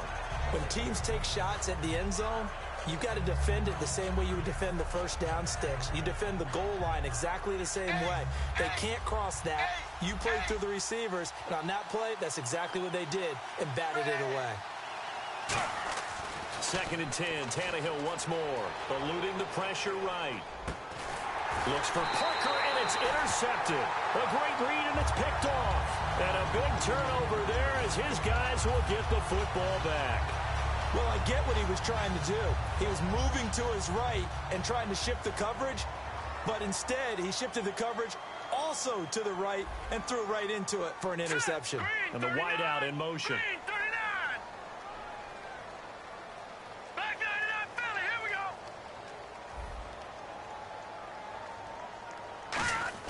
Following the interception, Cousins, and almost intercepted. It would have been his 2nd pick of the game. Instead, it'll be 2nd down. So they just got the football on an interception. They almost gave it right back the same way. And, you know, when you look over to the bench after that type of a play, number one is pure relief. Didn't give it up. But it's not the coach you're working. Now hold everything here. We're going to get a timeout by the offense. It's just their first, so they'll have 2 remaining here before we get to halftime. Dolphins bring on an extra defensive back on 3rd down. Back 99, Philly, here we go. All right, here we go. 3-19. Play fake. Cousins. And the pressure too much that time as Cousins goes down. Now the Dolphins are going to halt the action here. It's a timeout. It's just their first, so they'll have 2 remaining here before we get to halftime.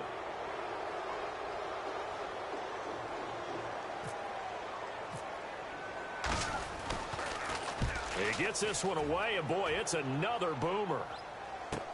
Landry now on the return. Well, he wasn't too far from breaking that. Officially, give him 15. And possession will change here with very little time remaining until halftime. Out comes the Dolphin offense now as they get set to take over here. And from this spot in the field with the clock where it's at, you think we're just going to see a knee and that's it? And I think in this situation, that's the proper play.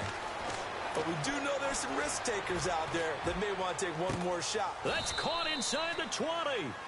Now whistles come in. We're going to get a timeout here by the offense. So as they take it over, we step aside. So 3 seconds here remain in the half. On is the field goal unit to see about getting 3 points. From the left hash, this from 34. And he missed it. It's no good. So we've hit intermission. It's halftime. This is the NFL, and it's a presentation of EA Sports. So both teams have their marching orders, and we'll get going again here in quarter number 3. This fielded a few yards into the end zone. And he's up past the 20 to the 22-yard line. And here come the Redskins now. They have the lead. Now they'll be looking for some separation here as we begin the third quarter. I like the way you term that because now I think they go a little bit deeper into their playbook.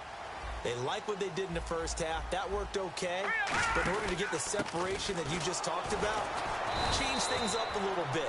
Change your tendencies. Try and hit them a little bit more with some things they didn't see in the first half. We'll see if they do just that. Well, on that play, the expression, don't blink, you might miss something, certainly applied. That was fast. Defense diagnosed the play, and it was over in a heartbeat. And to give this time to the tailback. And he is going to lose yardage here. He lost 2 there, and it's third down. 2 plays in a row, the defense won, stacking up the running game. They've got to feel good about themselves, but something has to be in the back of their minds. Are we being set up for something big? They've got to be careful. Third and long for Cousins. He's going to float this one deep right side. Into double coverage, and it's intercepted. It's the former Seahawk, Byron Maxwell. And they will take over at the 29-yard line. A look at the offense now here, coming back out on the road for their first possession of the second half. And they have to feel like they missed on an opportunity for points last time when they couldn't connect on that short field goal try. And no doubt about it, because they were counting on those points. In today's NFL... And now this is intercepted. My goodness.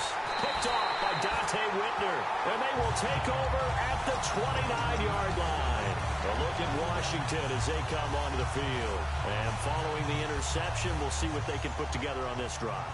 I can hear my old college coach right now. He always used to tell us before every game, the team making the fewest mistakes will win. What they're hoping is that last mistake is their only one of the game. Coaches, that's all they talk about, turnovers, right? Minimizing those and maximizing opportunities. And they're going to speed things up here. Well, if you do read man coverage, Brandon, the drag route's a pretty good one to run against it because you're running away from people on it. Well, pretty good coverage there, and both of these defenses, they've had good coverage throughout this one. No doubt about it, and in today's NFL, where we're used to a bit more scoring, this feels almost like a well-pitched game in baseball on both sides where the tension continues to build. Who's going to make the big play? They'll give it to him right up the gut.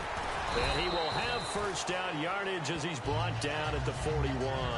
It's a gain of 4 there, and it gives him a new set of downs. It's nice every now and then in this game not to see people overthink it. Just hand it to the old reliable guy. Let him pick up the first down.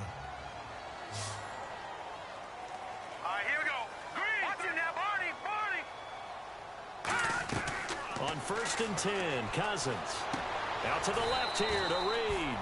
A really nice pickup of 14 yards, and it moves the sticks. And he's the epitome of what we call the move tight end. A guy that you can line up anywhere. In the slot, out wide, in tight. Doesn't really matter because he has such great skills. You want to utilize him in all aspects of your passing offense. And there he was in the slot for the catch.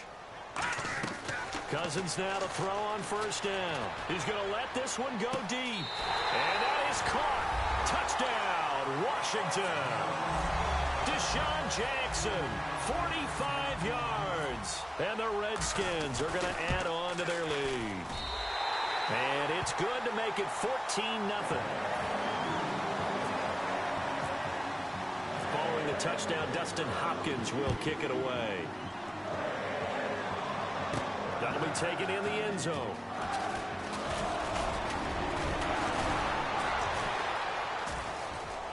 And he's free going down the left side. It's It's a foot race. 20, 10, and all the way in for a Miami touchdown. Their dangerous wide receiver with what they'll score a 106-yard return. And the Dolphins have got it back to a one-score game. And that one makes it 14-7.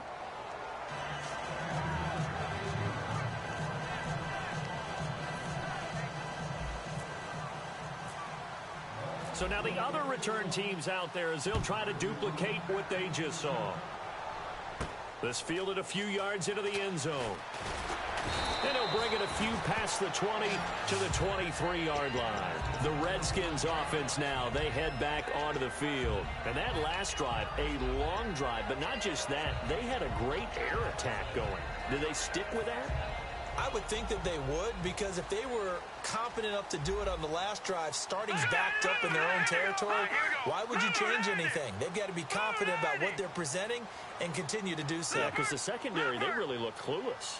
And that was amazing because that drive went and went, no adjustments and no big plays by the defense to knock the ball away. And Reed with it over the middle. They'll get 17 yards there.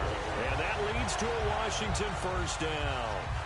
Partner, it's a lot of fun watching the NFL now, isn't it? Because when the big fella runs routes, it used to be when we were kids, he'd run about 3 different routes, and that was it. Now he can run anything and catch the balls we just saw there. Oh, there's that man again. It's complete. Give him 16 on the pickup, and the Redskins are going to get a first down. I know exactly what's going to be said about that play from the defensive perspective. What's that? That's why I tell all you guys we need more than one tackler to the ball. He broke the first tackle. Luckily enough, there were more people there to get him down. Here we go. Cousins on first down. And he's got his favorite target yet again. It's complete. And his guys are going to get the football at the 28-yard line. And the Dolphins getting set to go here. And last time wasn't pretty. One play and an interception. We'll see if they can do better. I want to see if they want to go ahead and throw the ball again now on this drive after what happened on the last one. Throw it on the first play. Give the quarterback some confidence. See what happens.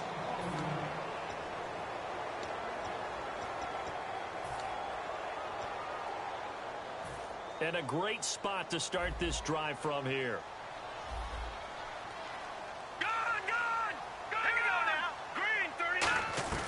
A first down throw for Cousins.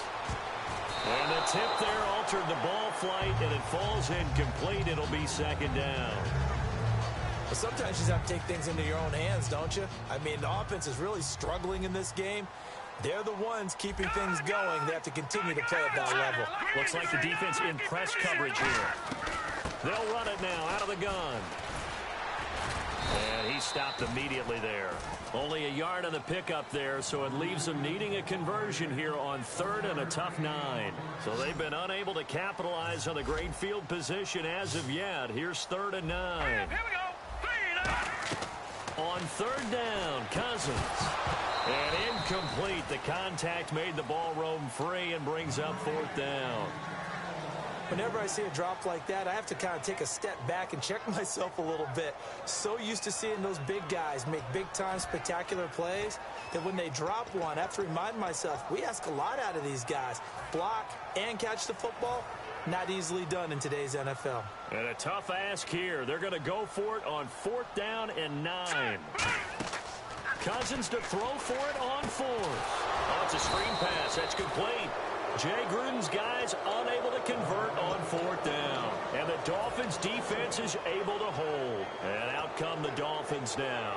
And following the interception, just any interception, are you a little bit more cautious when you start that next drive, or no, you just throw that out the window? I think you are. I don't think that there's any way you can run back out there and go, totally didn't affect me. Let's just go ahead and be loose with the football again.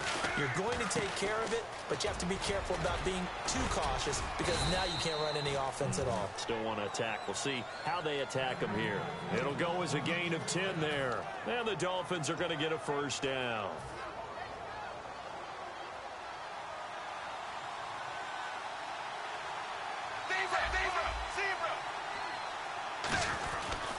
This is Ajayi. And he's got some space here. And taking it across midfield and just shy of the 40. And give him 17 yards that time as that'll move the chains. Sometimes it's hard to believe, but there are times this game is about patience, isn't it? Has had the game he expected, but that run there, that may get him going. I was just going to say, maybe that gives him a little juice, because you're right, he struggled, especially in that first half. Yeah, and I know the great ones always think to themselves, just hang in there. I'm just one big carry away from busting this open. That's a good start for him.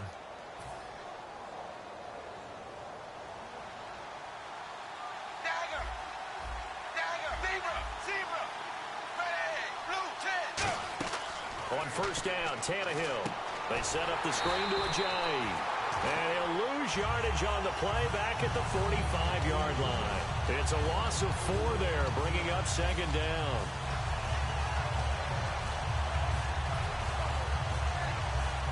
And a long way to go for the offense here on second down.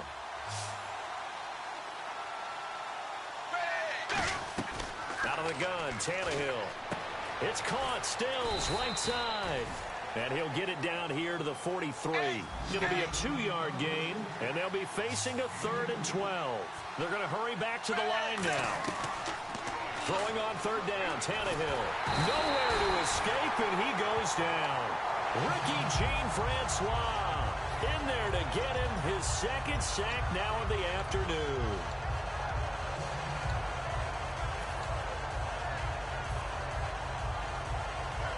One score down. Here we go.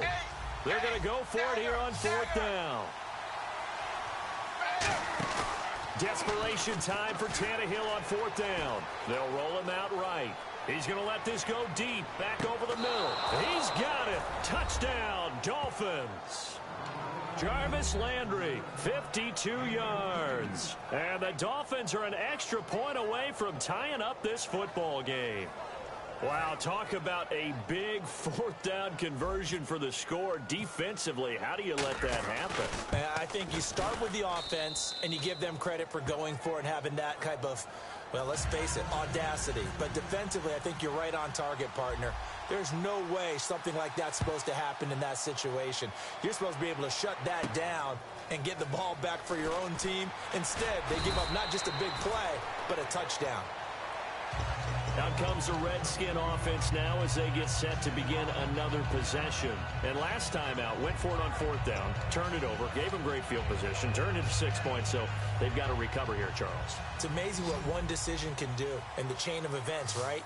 The decision to go for it on 4th down. Caused all of that. It caused every bit of it, but it showed confidence. Hey, I've got confidence in you guys. Go pick it up for them. Didn't happen. Also showed confidence in the defense. They didn't pick up their end of the bargain, so now they've got to come back out and start over and rebuild that confidence. And now it looks like they're going to be in the hurry-up. Quick pass play there on the slant, Charles. Works out well for the offense. The offense loves it. The defender hates it. Hard to get through. And no escaping this time as he'll go down. They got him for a sack. And Ndamukong Suh in there to pick up his 2nd sack now of the afternoon. Cousins now on 2nd down. And he'll be hit as he releases it, and that'll fall incomplete. The good signal callers would never go back in the huddle and play the blame game because they need those guys to protect him. But on that last one, his offensive line, they lost their leverage very quickly, and that's why they were able to get to him and hit him as he tried to throw the football and force an incompletion. Now they set up the screen. That's complete. He lost 2, and it brings up 4th. I love the intelligence the defense just showed there. Read their keys, saw the screen developing, ran to it, and smothered it. What a 3rd down stop by them.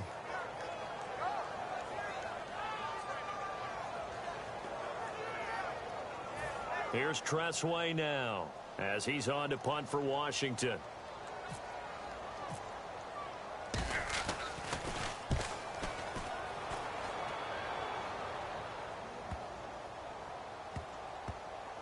And a nice special teams job here. This is going to be down inside the 10 at the 7-yard line. So now here come the Dolphins. And they will simply, Charles, be looking to duplicate what they did last drive when they were able to push it in for 6. And they hope it'll be that easy, right? To be able to take exactly what happened before, replicate it. They may have to make a few additional changes along the way because I'm sure the defense will make some adjustments, but they've got to have great confidence having scored the last time out. They'll start out on the ground with a jive. And a short pickup here as he'll get across the 10 to the 11-yard line. And give him 4 yards there. It'll be 2nd and 6. Well, they certainly got dented with that first down run. So now they've got to be back on their heels a little bit as a defense. Hitting the home stretch here in a great game, a tie game. Let's see if the defense can get the stop they need to get the ball back. They run with a jive. And this time he's not going anywhere. They'll get him down right at the line of scrimmage. Ryan Kerrigan in on the tackle.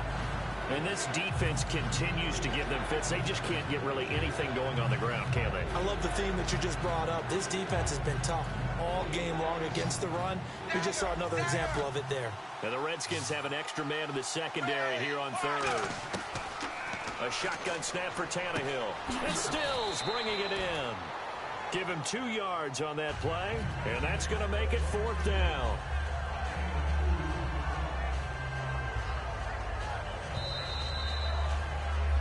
Time for a break. We'll come back and see how it all shakes out after this.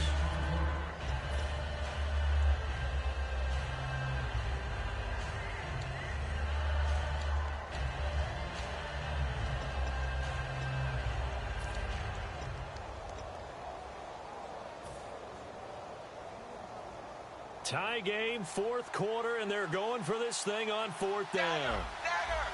They come out here in the I.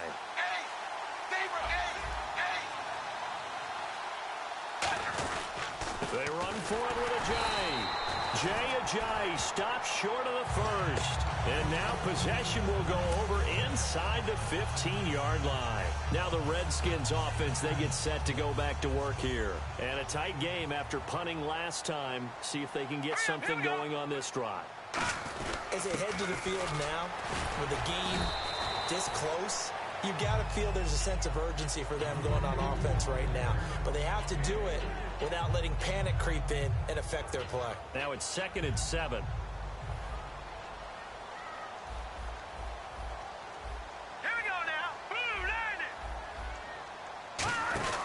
They'll run it now out of the gun. And able to push his way forward here for a good little gain. Give him 6 on the play, and they're going to face a 3rd down. That was a good run, and it got to the 2nd level. And what I mean by that is that's where the linebackers usually play. First level being the defensive front, last level being the secondary. But the strong safety position ended up making the tackle. And oftentimes we call them a hybrid. Combination defensive back, combination linebacker. We saw the linebacker make the stop.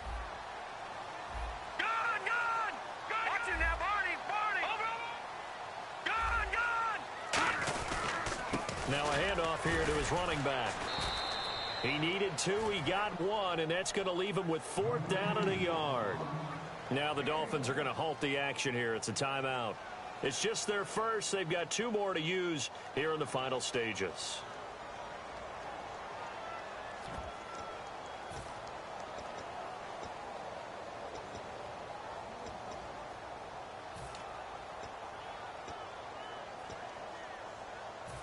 And Jay Gruden says, let's go for this thing. They're going to try it here on 4th. And they'll try and burn some clock with a sneak. They'll get a couple yards on that one. And the decision to go for it pays off. They've got a 1st and goal. Deep in the red zone. This was 4-down territory from the start. And here, they won't wind up with a touchdown, but they do get a great consolation prize as they convert and pick up a 1st down inside the 5.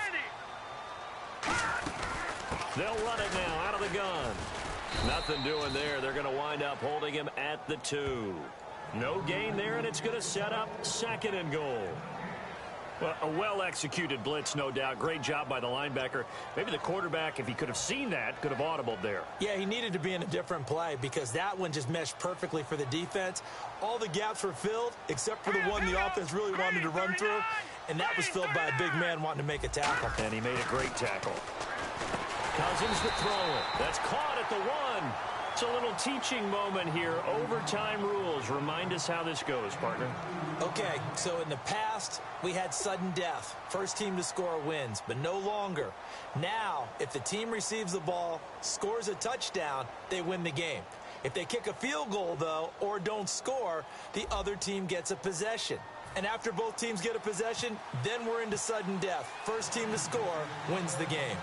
Nothing between these two teams for 4 quarters. Here we go to begin overtime. This is fielded a couple yards deep. And he'll get it up to about the 26-yard line just across the 25. And the Dolphins offense now ready to go back out on the field. Except for their first drive here in overtime. And this is where the crowd can really become a factor. They've had to battle it all day, but I know what you're saying. In overtime, that gets doubled, doesn't it? At least, because now the crowd really wants to be involved and help their team. And that first drive can dictate the whole thing because they know if this team takes it downfield and scores a touchdown, it's game over. It's been loud in here so far. They come out 5 wide, 3 of them to the right side. Here's Tannehill. He's going to look deep now for Landry. And that is caught one-handed. Oh, my, he pulled it in. A huge play there in overtime. 52 yards.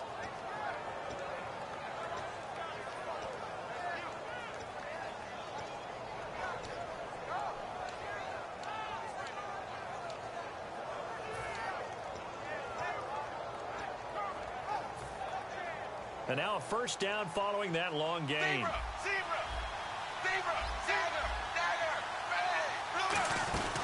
They'll run it now out of the gun. And nothing doing. He's immediately taken down at the line of scrimmage. It's a loss of a yard there, and now second down. Brandon, that play ended so fast, it's almost as if the quarterback handed it to the runner, and the tackler was there right away for a loss of yardage. To throw on second down is Tannehill, escaping the pressure right. And throw right side complete to Parker. And he's going to be taken down right at the line. They'll get nothing out of that one, and it's going to lead to a third down. A little risky there when you roll out of that pocket right like he did. You complete the pass, but you don't get anything out of it. But how many times have we seen when a quarterback exits out of the pocket, doesn't matter if they go left or right, the defense loses its leverage, right? There's a little chaos back there, and receivers come open. Great discipline on that play. They didn't let that happen and held it to no gain. We've got a 3rd and 11. They'll need to get the play off quickly. From the gun on 3rd down, Tannehill. And this is caught. He hits Landry. And he picks up the first as he's able to take it down to the 7-yard line. Well, the advantage has certainly shifted to the defense as we began that 3rd down play, and they found a way to foil it and pick up a first down. 3rd time's a charm, right? 2 incompletions. Had to have it on 3rd, and they got it. Yeah, they stuck with it, weren't daunted at all, and picked it up. They'll run it now out of the gun. And he's going to fight his way forward here for a modest gain. 5 yards, a good run there, and now 2nd and goal. Well, it's been the air game that's taken them down on this drive before they finally turned around and handed it off on the last play. And now they're looking for the big boys to get him in the end zone. Couldn't do it there. It'd be interesting to see. Offensive lines had to pass block a lot on this drive. Will they be able to revert and fire out and create some... And he is in for the score! And it is absolute stunned silence here as they win it on the road in overtime. As the fans exit back out through the turnstiles, not happy looks on their faces. Feel like they probably let this one slip away at home in overtime. I would agree with that, and their unhappiness hurts the guys at concession stands on the way out, right? Not stopping to buy something for the kids. They just want to get home. But what a dramatic way to finish this bad boy off. I mean, this game was dramatic all the way through. That's why we got to overtime. And then to go ahead and finish it this way, the fans streaming out unhappy. But the team that came in here and won this one on the road, They sprinted to their locker room. And speaking of buying things, dinner on you tonight, Davis. I kind of figured that was coming. And for Charles Davis and our entire crew, I'm Brandon Gaudin. You've been watching the NFL on EA Sports.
everyone. I'm Larry Ridley, and this is the NFL on EA Sports.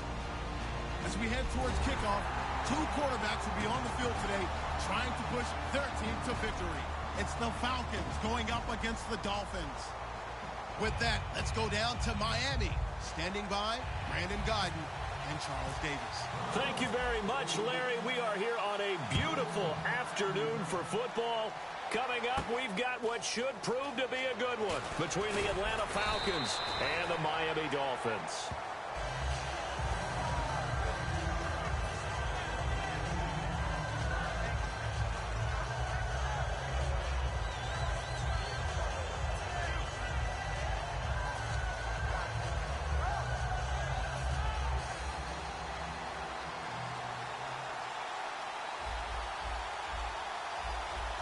Freeman, the lone man in the backfield.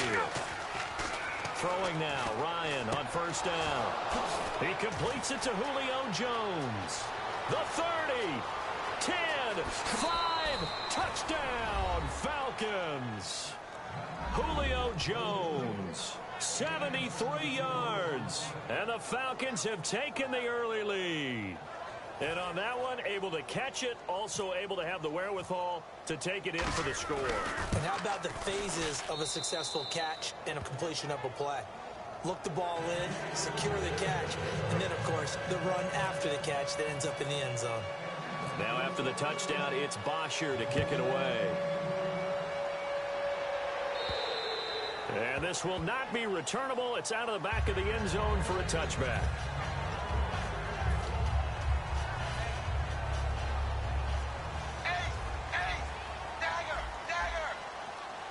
They come out here in the eye. 20.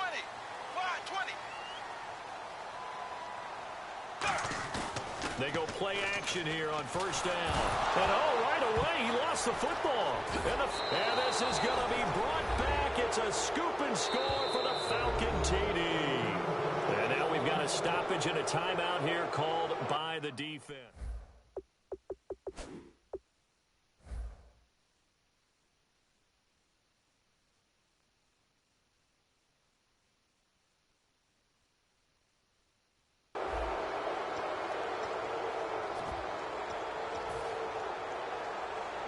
And as the referee is under the hood, and we're seeing this as well, he's watching the knee, isn't he? Similar to a bang-bang play in baseball where you're listening to the sound of the ball hitting the glove at first base while watching the runner's foot hit the base.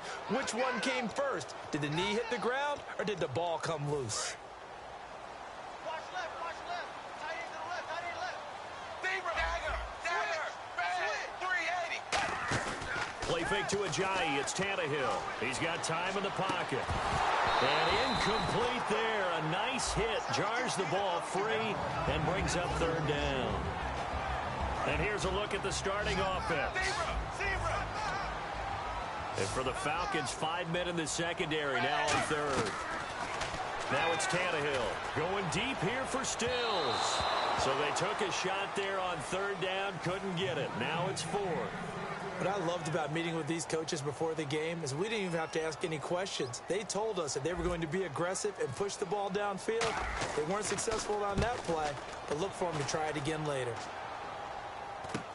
That's taken it around the 40. 43 yards on the punt, 7-yard return, and the offense will take over with a new set of downs. Atlanta now coming out on the field. And following that long touchdown pass, a one-play drive last time, see if the defense, you know they're ready. They don't want that to happen again. And you would have thought they would have been ready the last time. That's what you work on all the time. Make sure that no one gets behind you. That's the cardinal sin of defense, not giving up the long pass. They did. Let's see how they adjust. Getting it out left side to Sanu. That one goes for 34 yards. And the Falcons are going to get a first.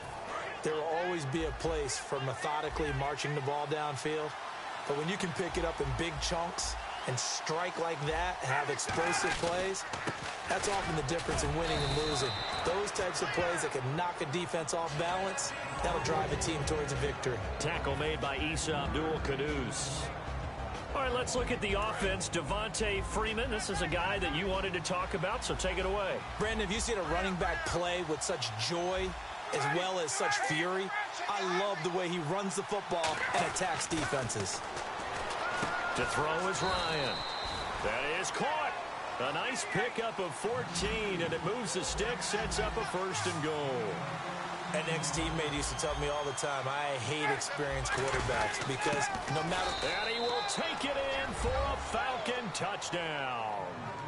Devontae Freeman taking it in from a yard out. And the Falcons will add on to their lead.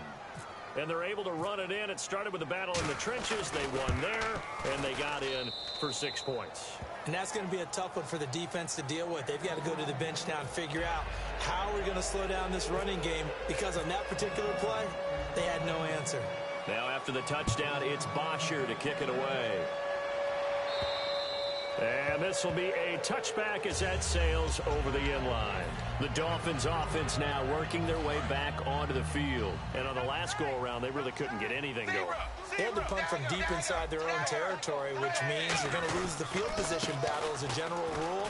What they're looking for now is a little more consistency, move the ball at least a few times on offense, get a couple of 1st downs, and hopefully flip the field. Yeah, just something to build off of. That's what they're looking for here. And now a peek at the starters on the defensive side.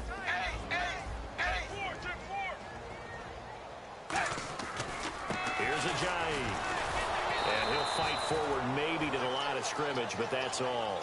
They'll lose a yard, and it brings up 3rd. I once had a defensive player in the NFL tell me, if I beat and dominate the guy across from me, I'm helping my team. Well, winning one-on-one battles is always a part of the game, but when you have good team defense, as we just saw there, one broken tackle, but he didn't get away because the rest of the guys arrived to put him on the ground. Now Tannehill. It's caught. Stills right side.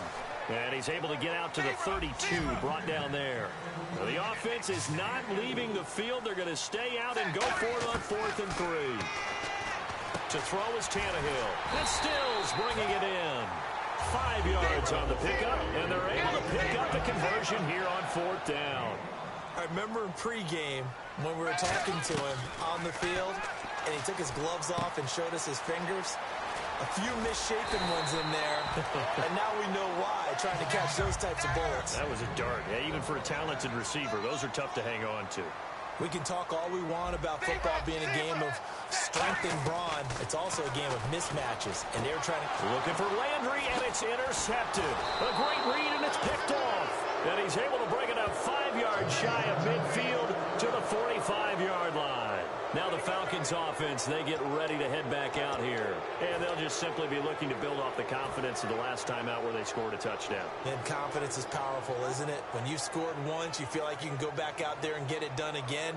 Doesn't matter what the defense throws at them. They feel like they're in a groove right now, and they want to get out there and show it. Yeah, hoping to stay in that groove here this go-around. The drive will start with a carry by Devontae Freeman. No gain on the play there, 2nd down. And a look at the defense now. So they're still at the original line of scrimmage here. 2nd down and 10. Shift together here from the D-line.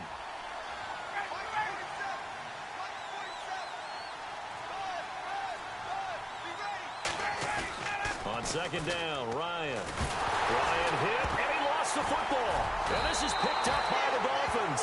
And his guys are going to take over at the 34-yard line. Out comes the Miami offensive unit now. They get set to take over.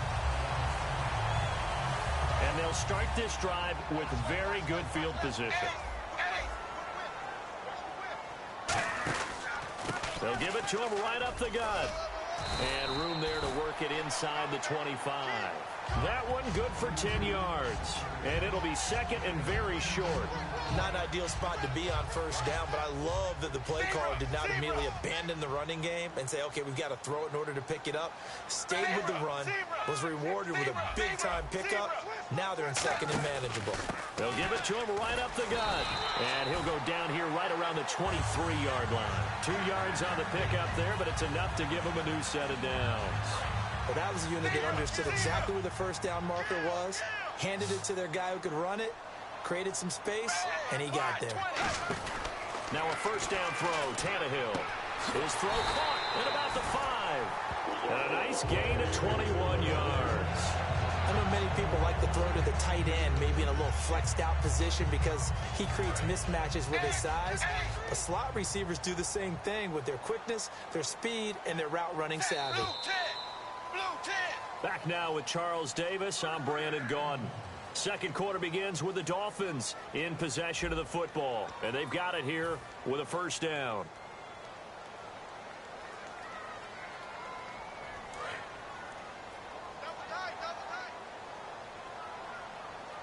They come out with one back and three tight ends. They come out here in the I. First and goal, they'll look to... And he takes it into the end zone for the Dolphin touchdown. Jay Ajayi punching it in from a yard away. And the Dolphins able to get this back within a touchdown. Solid job up front. Really just a solid job all the way around to get that one in. That was well executed, wasn't it? Well blocked, well run. End result, 6 points. Touchdown. Franks now on to kick it away after the touchdown. And they will not get a chance to return this one as it's through the end zone for a touchback. Atlanta now coming out on the field. And last drive, obviously not what you're looking for. You've got the lead. You've got to protect the football. So in other words, someone got lucky because they've been moving the ball really well and wearing them down. In this case, though, giving up the football doesn't make them very happy. They can't wait to get back out there and attack. He's got a man complete. They'll get 32 yards there, and it'll give the Falcons a first down. Now, that play will end up on the highlights, and you'll see it all over the place. But what you won't see, the offensive line that bought the extra time, that allowed for the big completion downfield, those guys made that play possible. They go play action here on first down. And he takes a shot on the release as this will be incomplete. When defenses get to the quarterback that quickly, a lot of times it's called a jailbreak. It wasn't quite that fast, but fast enough that he had no time to look downfield and set himself to throw the ball. And as he tried to do that, he was hit and it forced an incompletion. Again on 2nd and 10, it's Ryan. And the stop here will come at the 38-yard line. It's a gain of 5. And all of a sudden here, it's 3rd down.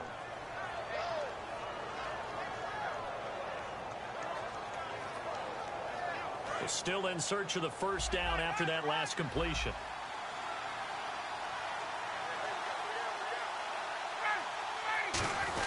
The former Indiana Hoosier here, Tevin Coleman. And the play goes nowhere. Losing yardage back near the 40 at the 39. And frankly, Brandon, we're talking about things I'm not sure we ever thought we'd talk about in the NFL. And a lot of that is the speed at the linebacker position. A lot of these guys in college, they were safeties. They moved them up to outside linebacker to combat the spread offenses, and now we're seeing it in the NFL. Those same guys using their speed to make plays in the backfield, similar to that one. Now Landry. Only 29 yards on the punt there. Definitely not his best. And the Dolphins' drive will start deep in their own territory with a 1st and 10. The Dolphins' offense now heads back on the field, and they're going to need another score. Got one last time, but still down here. When you're playing catch-up, every possession becomes crucial, doesn't it? It's vital. Get back out on the field, punch it in the end zone again. They know it's not easy, but what they do have going for them, they did score the last time. They think they've got a good formula working. And what about the defense? Well, now you're just saying to yourself, okay, we gave up a score last time. What adjustments do we need to make to slow them down now and get the ball back for our own offense? Is it more pressure? Is it more zone? What do they have to do? They're trying to figure that out themselves. We'll see if they can figure that out right here. And he'll get it up to the 12-yard line here. It'll be a gain of 4, and they're going to have a 3rd down. Coaches always harp on the quarterback reading the defense and getting it to the open man. That's good recognition there. And how about what he did after the catch? Yeah, hit your tight end, let him get some rack. Yeah, when he gets moving, not many guys want to come over and put a hit on him, do they? Williams. And able to get it here to about the 16-yard line. 4 yards on the pickup there, but it's going to take him to 4th down.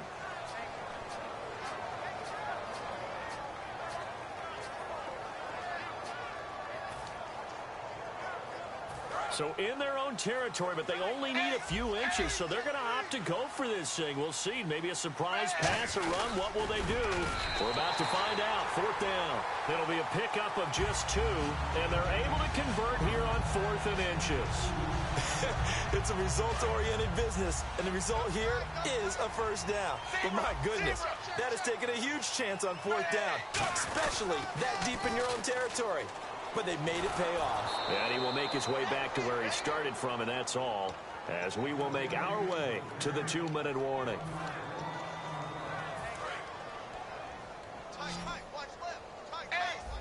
They come out 5 wide, 3 of them to the right side. Here's Tannehill. He's going to wind up and air it out. And the hit jarred it loose. It's incomplete. Well, partner, I guess that answers the question about whether they're going to sit on it or not. It does. Now we'll see if they try that again. Yeah, I think what we find on plays like that, when you take that shot, if you're unsuccessful, then you go way more conservative to finish the half, you know? I think that's the way they'll go. Zebra! Blue 10! Blue 10! Throwing on 3rd down, Tannehill. He's going to take another shot here. And got his man complete. It's a big play there for Miami. And even 40 yards. I know they had good coverage downfield, but you have to wonder, on 3rd and long like that, how does that happen, that they can get that far downfield and complete a pass? You got to guard the sticks, understand where you are, so it's almost like someone fell asleep in the switch, and now that the play's been completed, they've got to dust themselves off on defense. And no escaping this time as he'll go down. They got him for a sack. Offense walks to the line for play number 7 of the drive.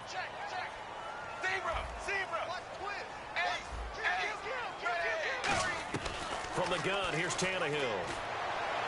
And they can't get the long connection as it falls incomplete. Deion Sims is tight end, the intended target. And it's 2nd down. 2nd down now after the incompletion. Possible run anticipation here as the D-line sandwiches together. Back to throw, Tannehill. He was trying to get it to Jay Ajayi there out of the backfield. And it'll bring up 3rd down. A pretty rocky start in this game for the guy throwing the ball. Already has thrown 1 interception. Almost threw a 2nd one right there. All he's doing right now is giving the defense a whole lot of confidence. To the air again, Tannehill. And Stills over the middle. And he'll go down here at the 35-yard line. Would have been right at about a 52-yard field goal try, but no, they are going to go for this thing on 4th down. They snap it to Tannehill. He's got a man. It's Williams. And he's able to pick up the first before he's taken down at the 27. It's an 8-yard pickup, and on 4th down, they're able to convert and move the sticks. Looking to speed things up here, going with some tempo. On 1st and 10, Tannehill. And he checks this one down to Williams. And he'll go down here right around the 23-yard line. It's a 4-yard pickup, and that'll bring up 2nd down. Everyone's got to be able to catch the football. Doesn't matter what position you play, but if you're on offense, be aware a ball may come your way.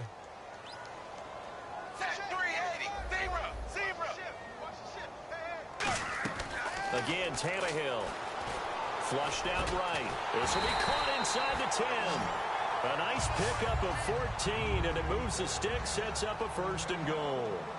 We talk about mobility on quarterbacks all the time. Here's where it really pays off. Able to move, evade, and is accurate throwing on the run and picking up a 1st down.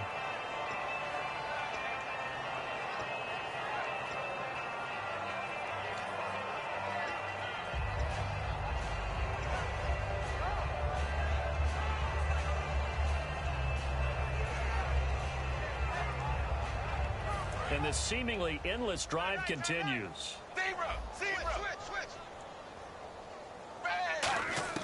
Tannehill throwing again.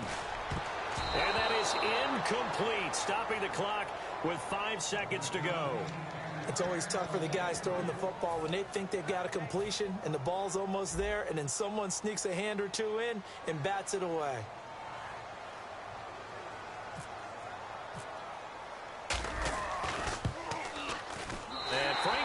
is good. And they'll cut the lead back down to 4 now at 14-10. So a field goal here, they're still down, but they put a dent into that lead before the break. And that's got to feel good because now they've seen that they can put some more points on the board, and that gives them a whole second half to get back to where they want to be, and that's in the lead. And they're going to have really good starting field position here as that's taken up close to the 40. That's it for the first half. 2 more quarters to go. We'll have plenty more to see after the break. Here's Bosher to kick it away. This will be taken to the back of the end zone. Out comes the Dolphins now. They'll go on offense first here in this third quarter. They're close game, but they're going to need to do a little bit better probably here in half 2, no? I would agree with that totally. I would guess it in the locker room. They talked about cleaning up some of the errors, but overall, I think they wanted to be positive with them. Guys, we're right there. Just not playing as well as we need to. Let's pick it up, and we still have a chance to win this game. Yeah, they do. We'll see if they can pick it up. In recent years, the slot receivers really gained stature in the NFL because they can do so many things. Yes, they can line up wide like your normal wide receiver, but to have that kind of courage and toughness to run routes in the middle of the field and become dependable targets for their quarterbacks and move the sticks, those guys are worth their weight in gold. We always like to talk about defense in terms of levels. First level defensive line, second level linebackers, third level defensive backs. On that run, that was what we call a first level run, and it was stopped by a second level player. Now Tannehill, flush to his right. Now he'll let it go deep. And this is taken in at the 5. A big play. Tannehill to Parker. 46 yards. Let's face it, it's tough to defend guys just in regular time. But when they get extra time, when the guy maneuvers outside of the pocket, that's just almost unfair because now trying to stay with a receiver, very, very difficult to do, and a big play is often the result. Time running out here on the play clock. And they'll go with the ground attack here. And he will push his way forward down to about the 3-yard line. It's a gain of a yard, and it'll set up 2nd and goal. Tough day. Tough sledding right there, and it's been that way the entire game. Not a whole lot of room to ramble for him. Yeah, you're right. It's been that way all afternoon. Didn't get a whole lot better there. Play fake to Ajayi. It's Tannehill. That's caught at the 2. And he will take it in for a Dolphins touchdown. Deion Sims from 3 yards out. And the Dolphins are going to jump back in front. Boy, it's nice to have that big, reliable target you can go to. Each and every time. A lot of people see that position as a fallback. Throw it to them when all else fails. Not at all. This guy can make plays, and that's exactly what he just did. Yeah, play here for a touchdown. Frank's now on to kick it away after the touchdown. This is taken at his 4. And he'll take it up past the 25 to the 26-yard line. A look at the offense now here, coming back out on the road for their first possession of the second half. They're down in this game. A chance for the offense, though, to put something on the board, get some momentum here in half 2.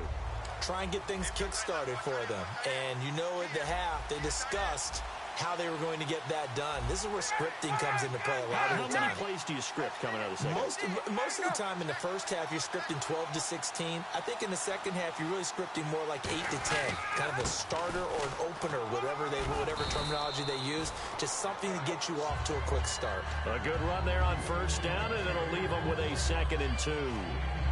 First play of the drive, let's give credit all around. Excellent blocking. But the guy carrying the ball, he was the finisher. A really nice run.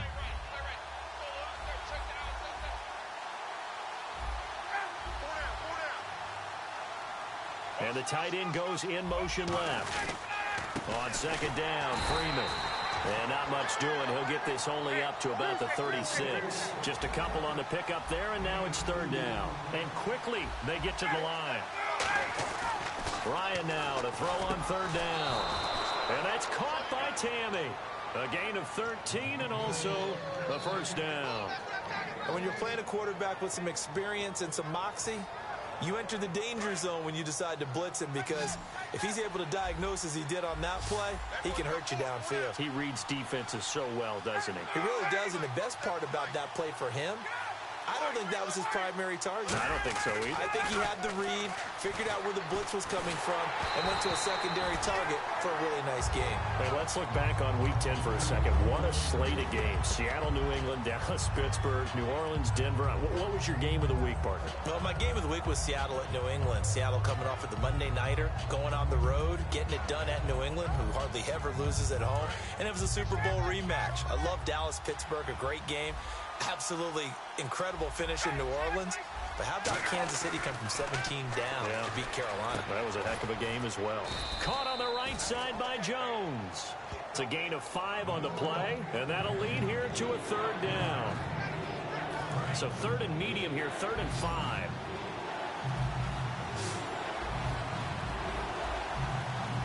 They come up in an offset eye. Ryan. It's caught. Jones. And that one good for 16 yards and a first. And the D-line pinching together must be expecting the run. And the offense moving quickly to the line. Throwing now. Ryan on 1st down. And this is caught for a Falcon touchdown. Julio Jones. His 2nd touchdown of the afternoon. And the Falcons have once again taken the lead. And the defensive there, that was a battle. He just made a really nice play. A really nice play, making sure his body position was correct. And how about the throw? Zipped it in there. And it results in the touchdown. Now after the touchdown, it's Bosher to kick it away. And that'll carry over the back line of the end zone for a touchback. Out comes the Dolphin offense now as they get set to take over here. And they'll be looking to build off of a nice drive last time, a drive that really relied on the quarterback. Making good decisions, distributing the ball well, distributing it accurately, keeping it away from danger. A really nicely run drive. But now the defense, what adjustments do they need to make in the passing game? Pass rush, pass rush, pass rush. Whether it's the guys up front or maybe you bring additional guys, but you've got to disrupt the timing of them throwing the football. We'll see if they can disrupt it here. 2nd and 10. Tannehill once more. Shrugs the tackle. Nice. And they'll bring him down at the 27-yard line. It'll be a 2-yard gain, and that's going to bring up a 3rd down. And if they want to keep this drive alive, they'll need 8 yards here on 3rd down. Throwing on 3rd down, Tannehill. They'll set up the screen. This is Williams. And he'll be brought down right at the 30 here. Call it a gain of 3. And that's going to bring up a 4th down. They dialed up the screen pass on 3rd down, and for a second it looked like it was all going to come together, and they had a chance to pick up a 1st down, but the defense got there and finished it off. Back now in Miami. It's Dolphin football, but they trail here as we get set for the 4th. Here's Matt Darr now as he'll punt it away for the 2nd time. And how about this, a fake? Oh, look at Thomas wide open. And the fake will work. He's going to have a 1st down. It's a big play that time on the fake punt. And they're able to pick up the conversion here on 4th down. So after that big gain, let's see what else the offense has up its sleeve. They come out with 1 back and 3 tight ends.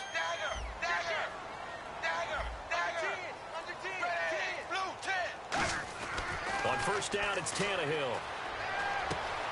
Looking for his tight end on the corner. It's complete. And all the way in for a Miami touchdown. Marquise Gray, 32 yards. And the Dolphins have taken the lead here in the 4th. He's got it. And this is indeed up to a 3-point lead.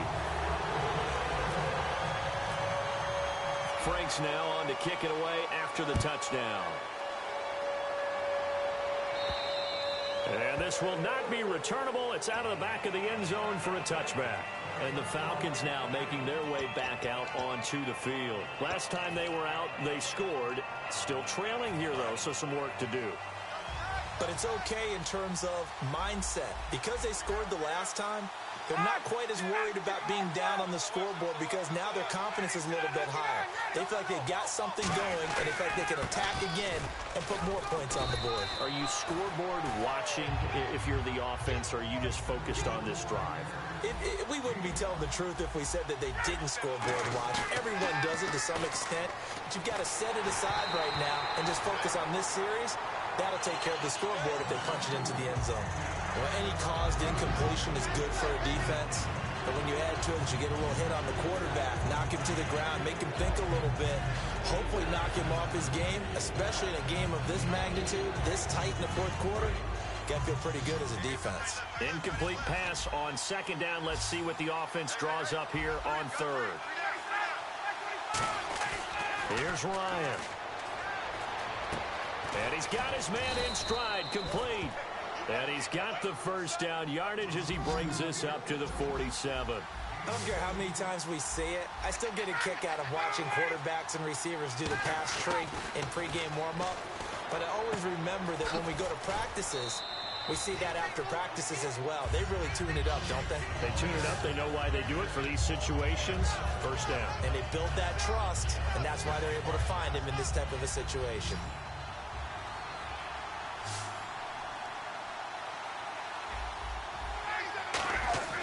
Ryan will throw again.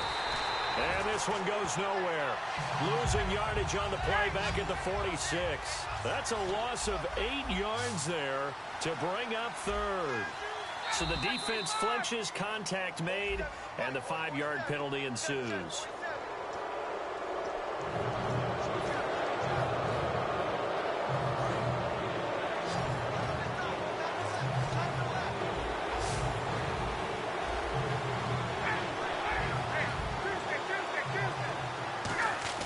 To throw is Ryan. And that is incomplete. The Pro Bowl wideout Julio Jones is intended receiver. And fourth down coming up.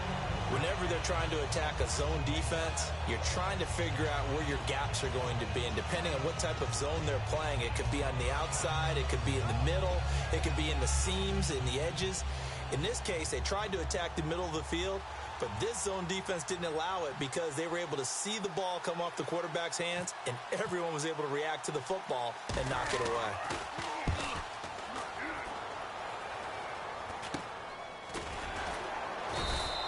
Just a 30-yard punt that time. And possession will switch here as this offense will come on deep in their own territory.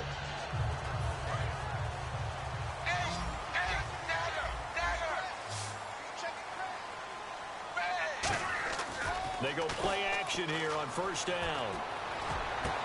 And incomplete, a drop there in the middle third of the field. That'll bring up second down. So incomplete on first. Let's see what second down has in store. It looked like they had something there, but I think that he was thinking about running with the football before he actually hauled it in, and that led to a big drop. They get 6 here after the incompletion, and it'll leave them with a 3rd and 4.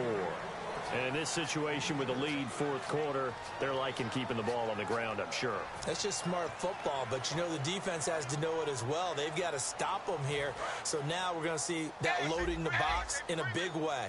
6, 7, 8, 9, whatever it's going to take. It's a little bit more pressure on your big offensive line.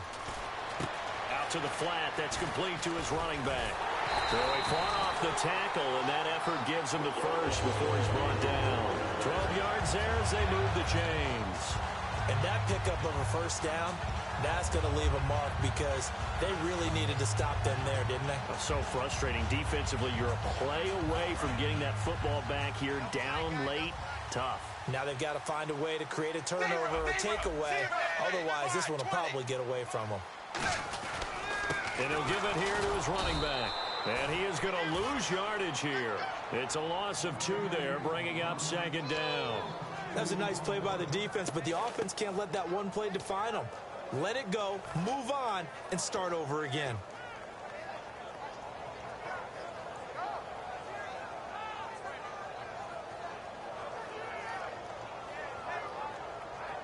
And at this stage of the game, time a factor, time on their side as they just try to eke out the final precious moments of this one. 5-20. 5-20. Dagger. Here's Tannehill now on second down. And that's complete. It's Sims. And he's taken down, but not before getting this across midfield and just shy of the 40. And now a timeout defensively by the Falcons. It's just their first. They'll be down to 2 remaining as we step aside here in the fourth quarter.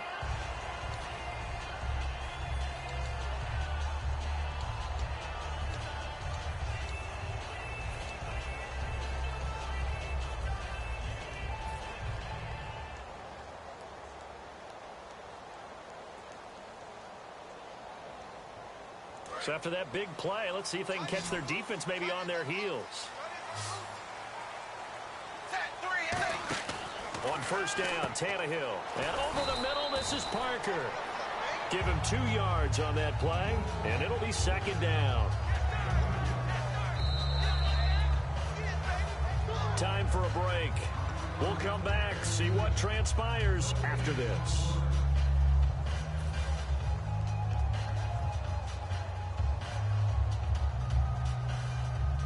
Let's see what the offense comes with here. 2nd and 8.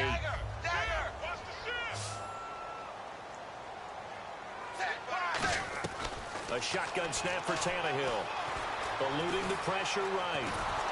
And he can't get a throw off. He's taken down. What a huge play at this point in the game. And the Falcons going to use another timeout. That'll leave them with just 1 remaining in this fourth quarter of play. Now play number 7 of this drive, but it's a tough 3rd and 9. Tannehill. They'll set up the screen. This is Williams. Call it a gain of 5, and it'll be 4th down. And play is stopped here. Timeout. It's the defense calling the timeout here. That'll be their 3rd and final stoppage here as we step aside.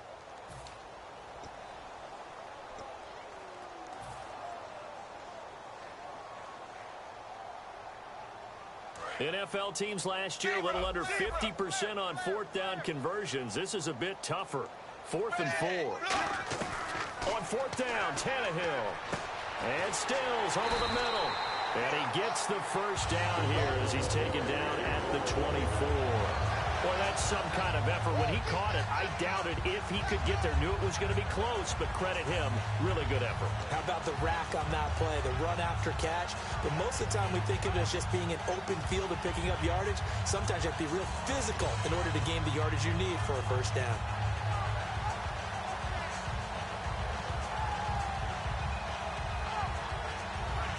Fresh set of downs here. Shift together here from the D-line. And a give this time to the tailback. And a short gain here down to the 22. 3 yards on the pickup there, and it'll be 2nd down.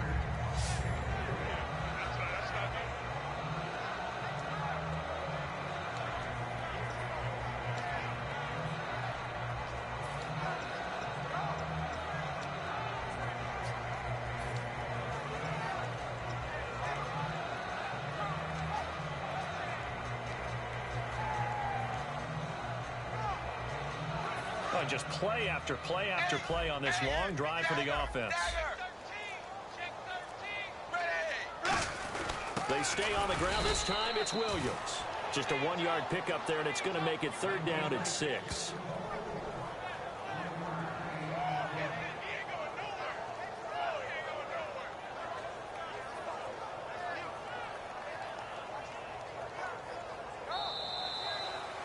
And Charles, I think when the schedule comes out, all teams, no matter where they're predicted to finish, talk about protecting your home turf. They were able to do that here in this one. Similar to a tennis match, right? Not letting them break your serve. That way you hold on to it. They got it done, and they feel very good about that victory.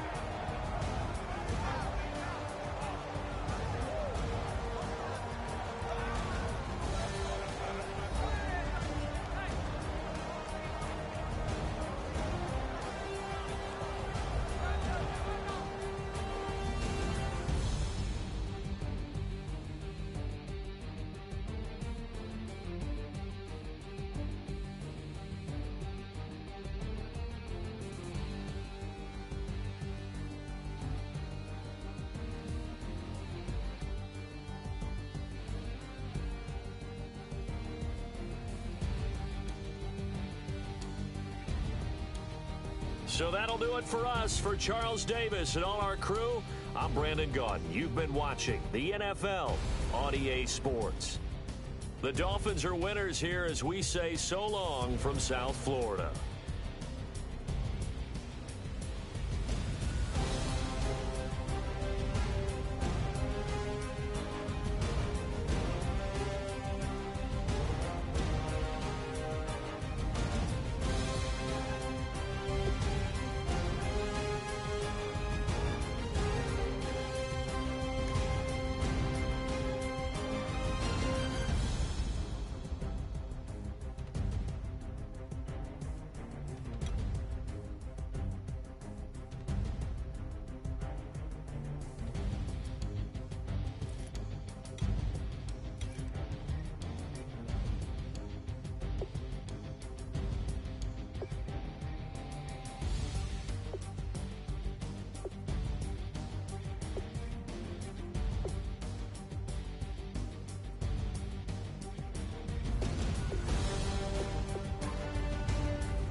Going down and the weekend's here.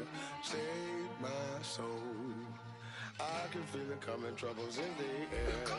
Oh my Lord, the light is going down and the weekend's here. Save my soul. Who's all with me? Who's all with me?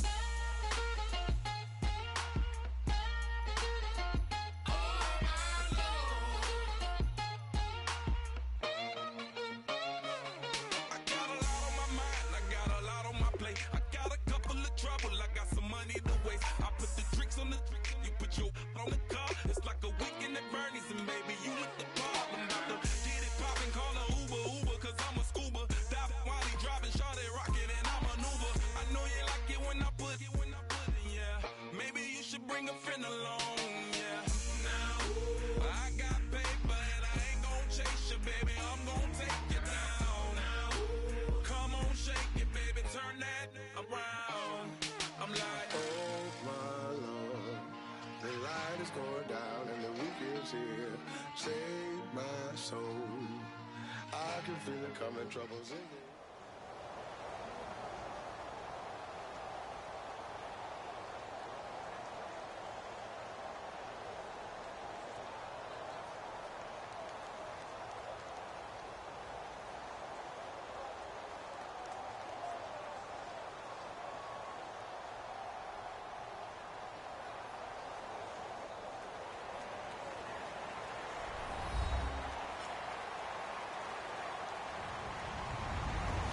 everybody. I'm Larry Ridley. You're tuned into the NFL on EA Sports. Anticipation is mounting for today's game, and we've got two quarterbacks looking to make an impact. It's the Texans going up against the Dolphins. With that, let's head on down to Miami, where we'll hand it over to the two men calling our game. That's Brandon Gaudin and Charles Davis. Thank you very much, Larry. We are here on a beautiful afternoon for football. Straight ahead, we've got a good one on tap here between the Houston Texans and the Miami Dolphins.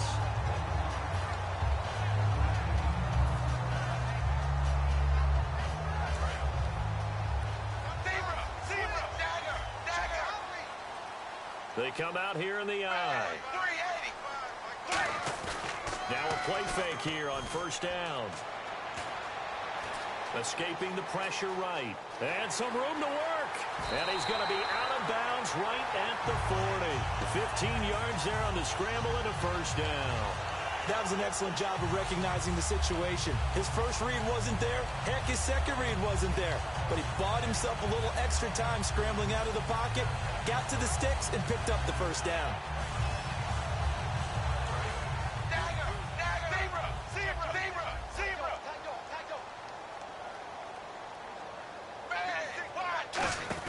On first down, it's Tannehill. And throw right side complete to Parker. And he'll be brought down right at the 45-yard line. 5 yards on the pickup, and it'll make it second down. And the Buffet boys, the O-line, hopefully they're ready today. Listen, you got to feed them first. But if you do, you usually get a great product out on the field. And when they play well, the quarterback can't wait to feed them afterwards. They'll run it now out of the gun. And he is going to lose yardage here. It'll be a loss of a yard, and it'll be third down. No surprise there, Jadeveon Clowney with a tackle for loss. We all know how he became one of the most famous players in football, though, don't we remember? Oh, that one play. Yeah, that one big-time play. It was on highlights everywhere. They want to see more of that here in the NFL.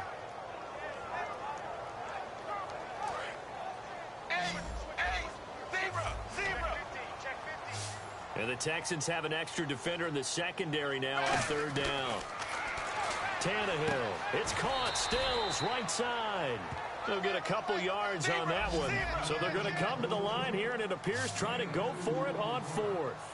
One hallmark of good defenses is understanding the game, understanding positioning, and tackling immediately in the secondary after catches. I think we just saw that on display right there. Got to him before he ever had a chance to think about turning it upfield. Well, it all came together on that one, didn't it? Big-time throw on fourth. Now that had to feel good, didn't it? Taking that type of a gamble there and making it pay off. What a throw. And tough as a receiver because no matter how perfect the pass, you know it's fourth down and you got to convert. A little bit of extra pressure, but he overcame it.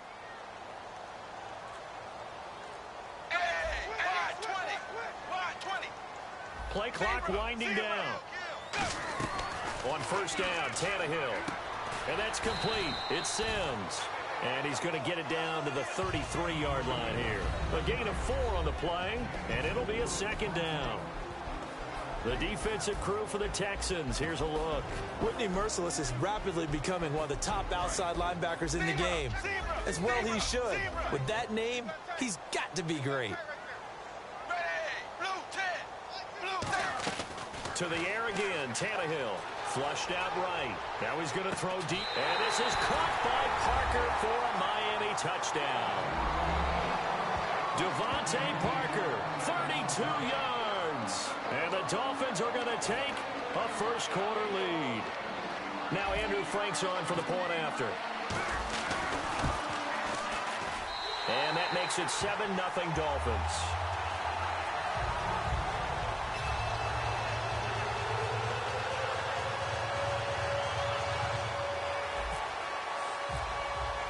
Frank's now on to kick it away after the touchdown. That's fielded in the end zone. And this return net's positive as he gets past the 25 and up to the 27-yard line.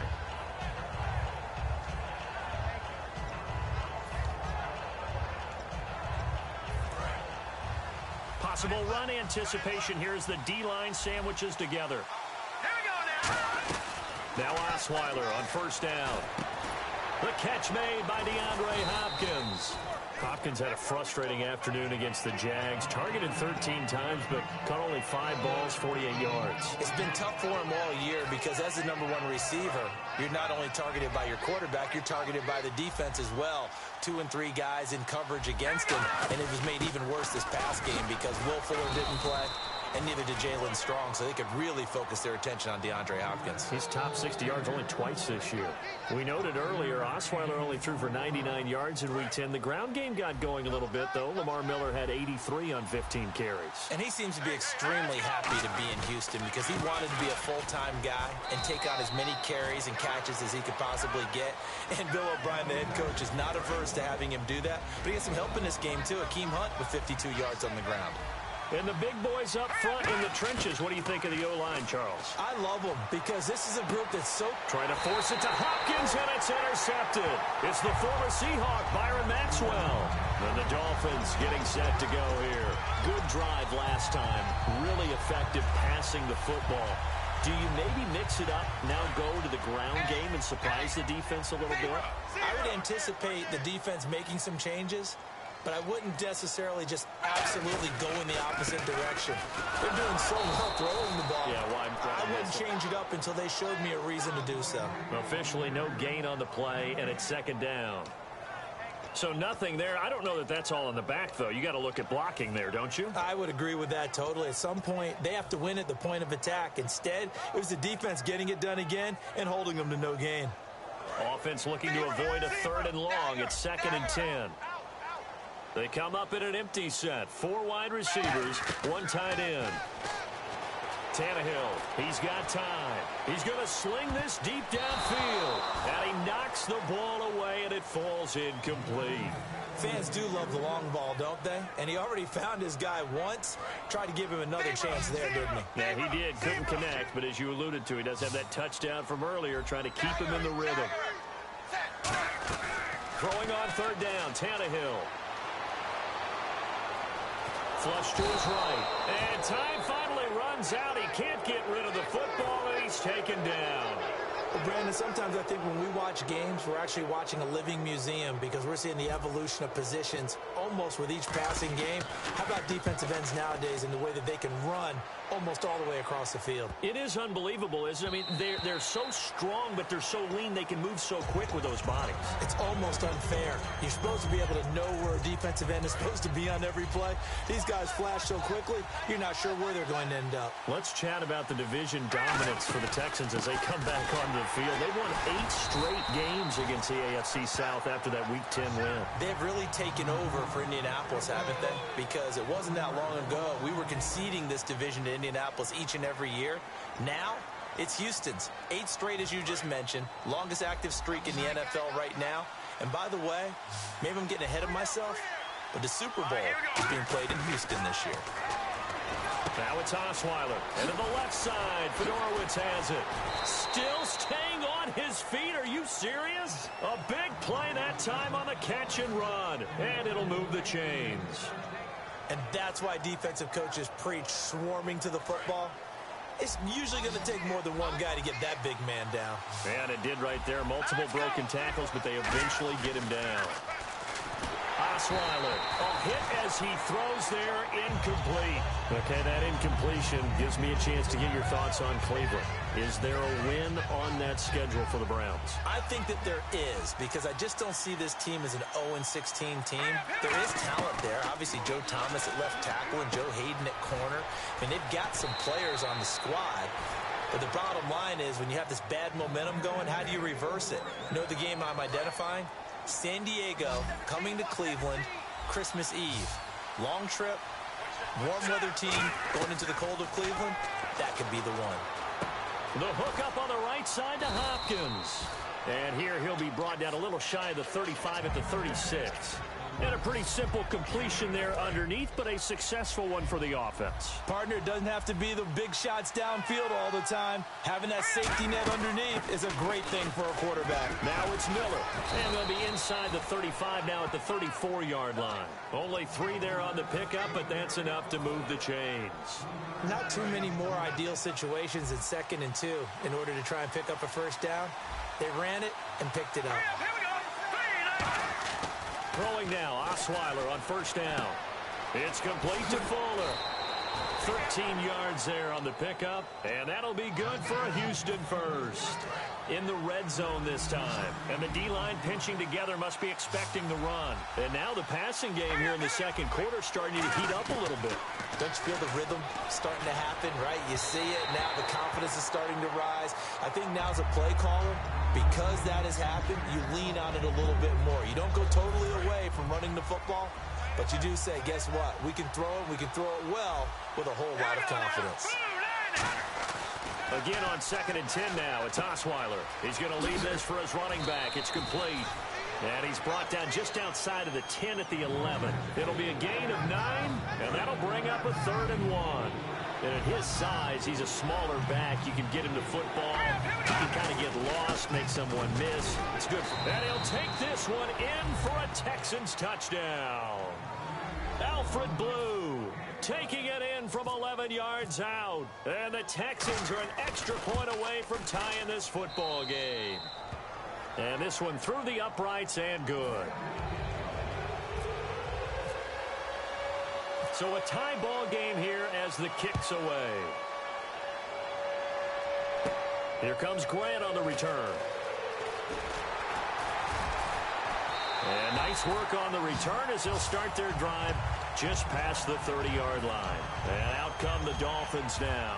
And they're coming off a 3-and-out, my friend. I think they've got to look at that play sheet and go to a spot that they haven't gone before. Time to shake things up a little bit to try and get this offense moving. Okay, so how do you do that? How do you shake things up? You look at what you called before, realize it hasn't worked Go to so something well, else. and maybe you try and find one of those special plays from one of your better players, and maybe try and hit something big and get things going in the excitement area.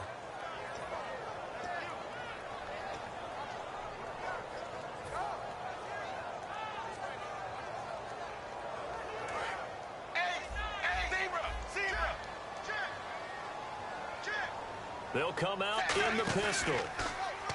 Now Tannehill. He gets it to Sims, complete. And he'll be brought down right around the 37. It's a gain of 7, and that'll make it 3rd down.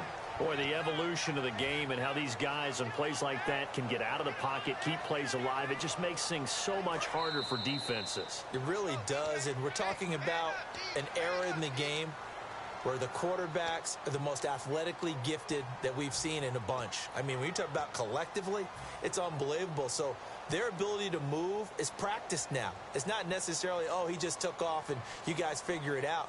When he takes off, everyone knows where to go now. They know how to run routes, change things, make themselves presentable for the quarterback. It's a lot of time that they put in on it. It's not just your static 1, 2, 3. This is where the ball goes anymore. And Stills over the middle. They'll give him a yard on the play. They'll break the huddle here and go for it. This is 4th down. And that'll bring up 4th down. They are going for it. It's Tannehill. It's caught. Stills, right side. Give him 9 on the play. And on 4th down, they're able to convert and move the sticks. Mission accomplished on that throw. Slant, pick up the 1st down. I like how he just put it on the receiver and didn't lead him on that one. Happened quickly. Defense, not much they could do.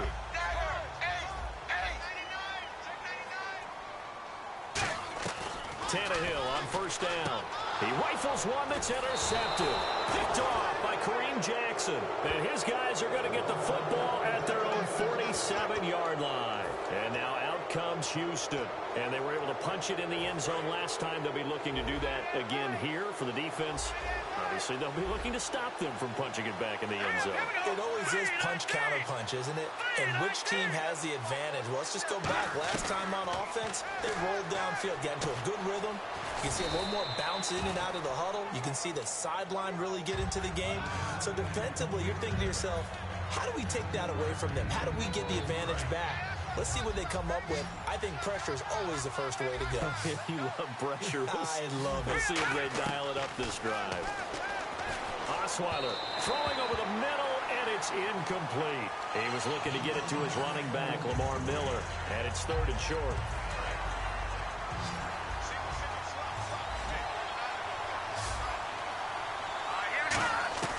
Osweiler now to throw on 3rd down. Toward the sideline. Did he keep the feet in? Yes, he got them both down, says the side judge. And that's good enough for a 1st down. And that's how you pick up a first down. Not only does he make the catch, but has enough body control to get his feet down inbounds, toe tapping and dragging to make sure he gets it done. That was a classic example of trying to run with the ball without securing the catch. He was thinking about those rack yards instead of making the catch first and then taking off. Now it's Osweiler. Right side, caught Fedorowicz. And brought down, but not before they're inside the 25. They pick up 12 on the play there, and they move the chains. So here we go, 1st and 10 now. The throw on first down with Osweiler. And he's got him over the middle, Fedorowicz. And on this one, he'll get to the 15, right at the 15-yard line. Give him 8 on the play, and that'll make this a 2nd down. And they're going to hurry back to the line now. And on the outside, they're playing press coverage. Osweiler, and he's in. Touchdown, Houston.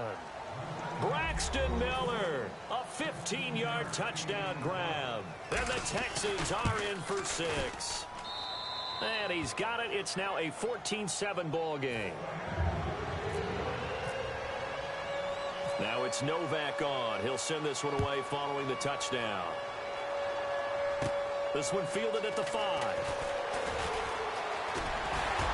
And he's all the way up across the 40 and down at the 42-yard line. Great return. So now here come the Dolphins. And with time quickly fading here in the 2nd quarter, not sure how aggressively, offensively they want to play this. I think we'll find out just how much they trust their guys in this situation if they decide to take a shot. Going deep here for Landry. And he bats it away, and it falls down incomplete. Brandon, what we just saw there is something we hear from coaches throughout the league. How are you going to defend what they call the moment of truth ball? Meaning a 50-50. The ball's in the air, defenders there, receivers there. Who's going to make a play on the football? And in this case, the defensive guys actually got it done and knocked it away. Tannehill going back to Landry. This time he's got it complete. Now hold everything here. We're going to get a timeout by the offense. It's just their first, so they'll have 2 remaining here before we get to halftime. Now the offense lining up 1st and 10.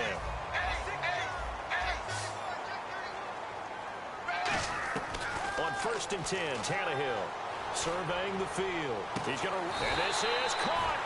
Now whistles come in. We're going to get a timeout here by the offense. So that means they're down to 1 remaining here as we head toward halftime.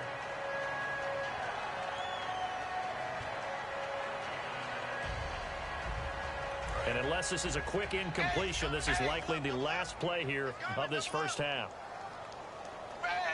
Tannehill, and he is in. Touchdown, Miami. Ryan Tannehill in the final seconds of the first half. And the Dolphins are an extra point away from tying up this football game. Franks to add the PAT. And we've got a good one brewing. We're all knotted up at 14.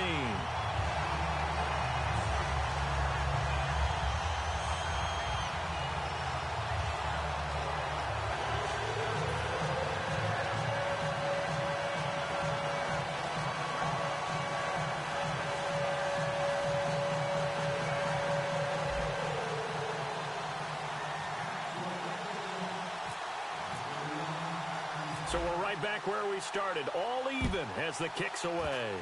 Short kick. One of the up men will take it now. And they'll be set up with good field position here as he gets this up over the 40-yard line. And the Texans set to come onto the field.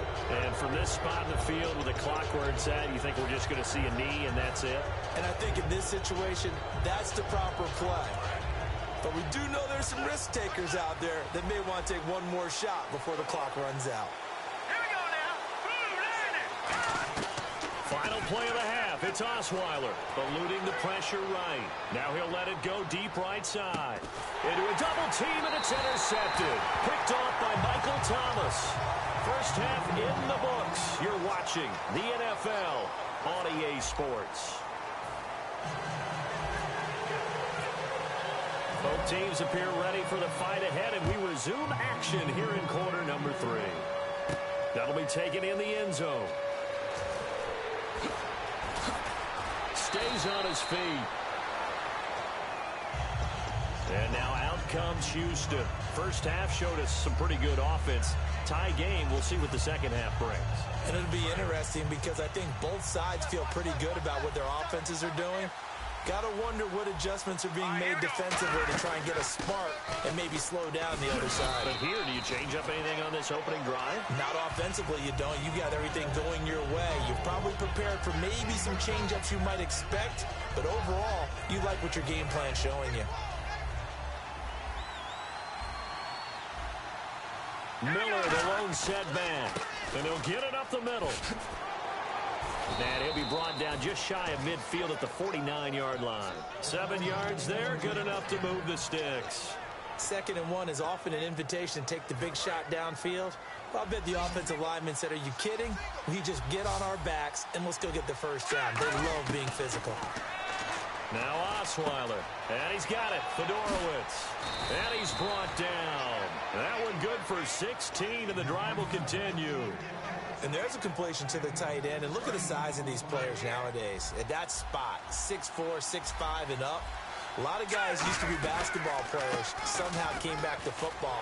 That's really good for the game of football. You get better athleticism, great hand-eye coordination, guys who know how to control their bodies when they run their routes. They tried to run the counter, just that the defense wasn't fooled. And when they're not fooled, you see the end result. Because what you're doing there, you mentioned the counter. You're using your offensive linemen sometimes to pull or move to influence the defensive front.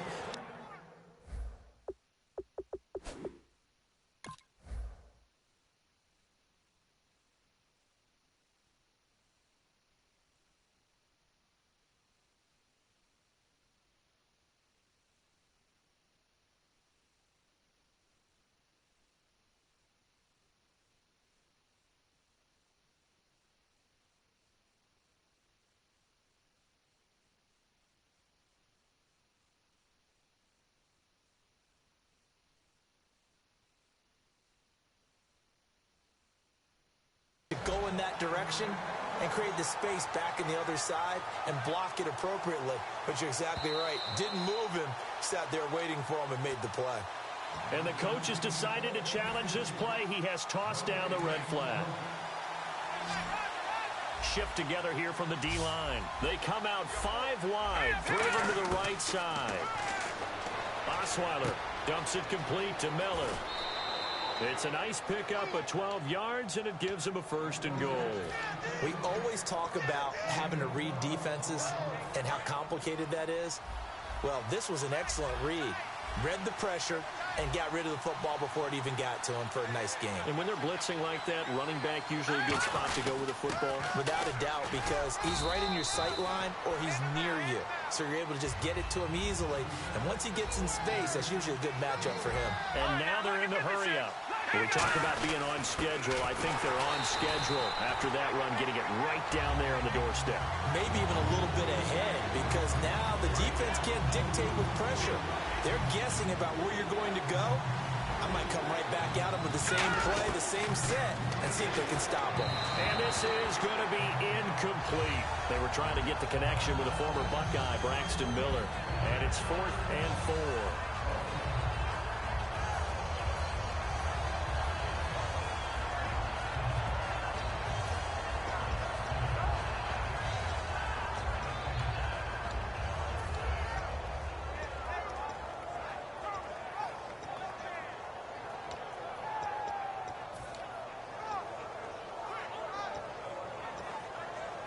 A field goal would break the tie, but look at this.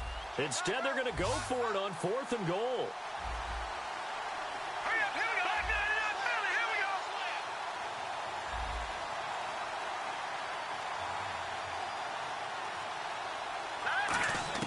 They'll try and throw for it with Osweiler. And it is incomplete. They're turned away on 4th and goal. And the Dolphins celebrate their goal line stand. So here are the Dolphins now. They get ready for their first possession of the second half. Their defense did its job, yielded no points. Now it's the offense's turn. And how much fun is that when you set things up to start a half and you just tell you guys, hey, if you can shut them down, get it back for our offense, we can roll. And they played out perfectly. Now Can the offense do what they wanted to do in the half, which is find those weaknesses and now attack them and score some points? And break this tie. At halftime, you have to feel like the defense had to be in a good position. They had to feel good about themselves. They'd had this guy boxed in all game long, but after that run, that might be the breakthrough that he's looking for. Now they may have some difficulty dealing with him the rest of today. And he powers his way up past the 30. It's a pickup of 4, and it'll bring up second down. It's been a struggle this entire game trying to move the ball on the ground. But every now and then you find a little chink in the armor, and that type of run right there lets them know that they can't stop every single run for almost no gain. Second down following the run.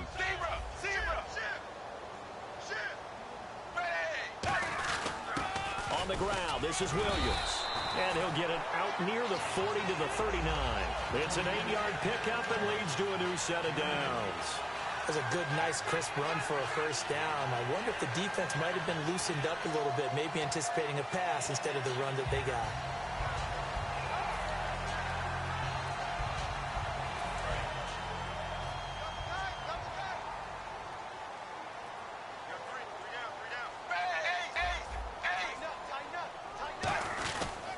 And they'll run it here.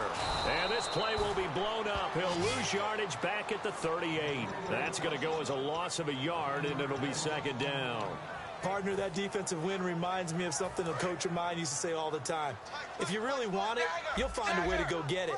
And the defense did exactly that. Play fake to Ajayi. It's Tannehill. Now he's going to throw it deep to the other side of the field. That's caught inside the 20. And all the way in for a Miami touchdown. Devontae Parker, his second touchdown of the afternoon. And the Dolphins have broken our tie as they take the lead. Now Franks for the extra point. It's up and good, and that'll make the score 21-14.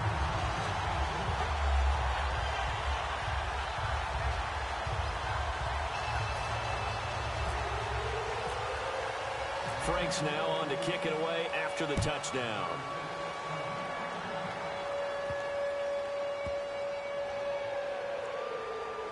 This will be taken very short.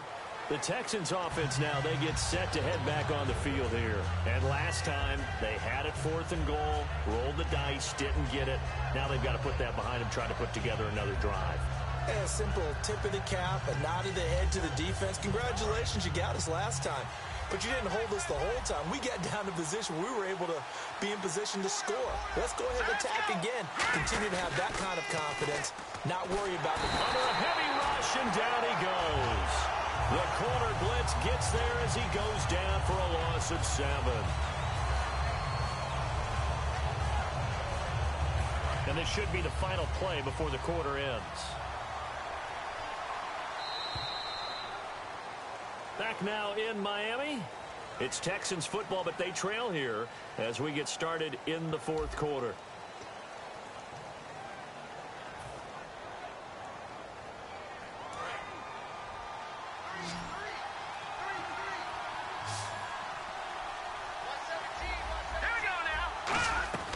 On second down, here's Osweiler.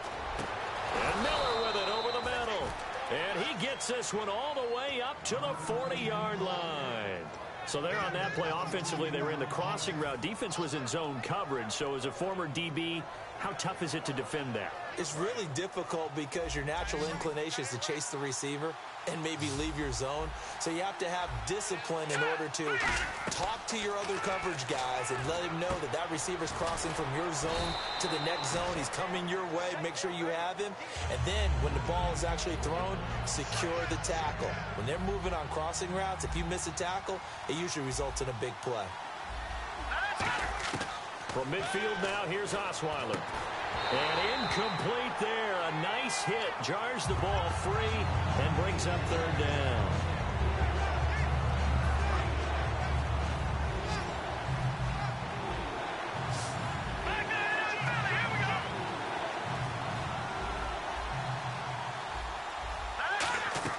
Osweiler now to throw on 3rd down. And that is incomplete. C.J. Fedorowicz, the intended receiver. And it brings up 4th down. I have to say that was a surprise call on 3rd and inches. I thought they'd try and run the football there, but you got to believe they thought they'd surprise the defense and pick up something downfield, but that one goes incomplete. Going for it, and this is the fullback crunch. It'll be a 3-yard gain, and they're able to convert here on 4th and inches. Oh, 4th and short, right at midfield. This is where you tell your offense, I've got faith in you guys to get me a few yards. And sure enough, they repay that faith and keep the drive moving with a 1st down. Throwing now, Osweiler on 1st down. Throwing over the middle, but it's incomplete. Today's NFL, these big guys are featured receivers. They move them all over the place to try and find good matchups, and they had one. They were just unable to complete the pass. And on 2nd and 10 now.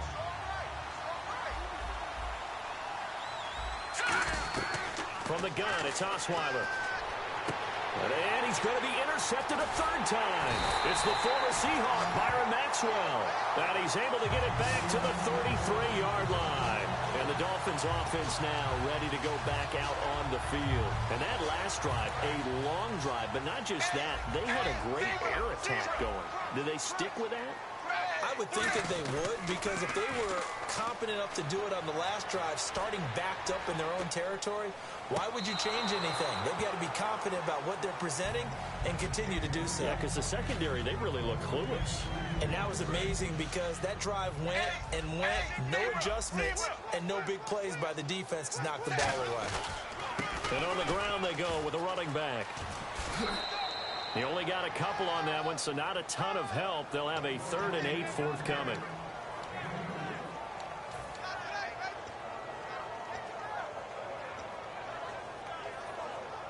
Eight yards still remaining here on 3rd down. They come out 5 wide, 3 of them to the right side. Tannehill now to throw. And he finds Stills, complete. And they're able to convert on 3rd with a solid gain of 23. Really nice little connection there. They go with the corner route, and it works out well. And the best way to set up the corner route is to throw slants throughout the ball game so that when you're able to get back outside, the defender has to respect the inside game.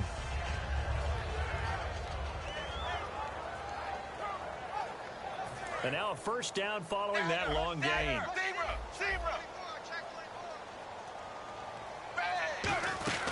They'll run it now out of the gun.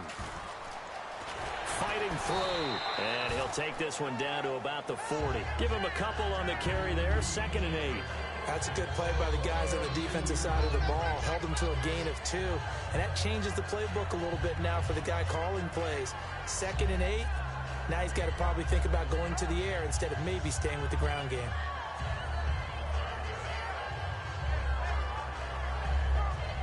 Getting late here in the 4th, and if this team has any chance to win this football game, their defense obviously needs a stop here. Here's Tannehill now on 2nd down. They set up the screen to Ajayi. And he's brought down. That one goes for 13 yards, and it moves the sticks.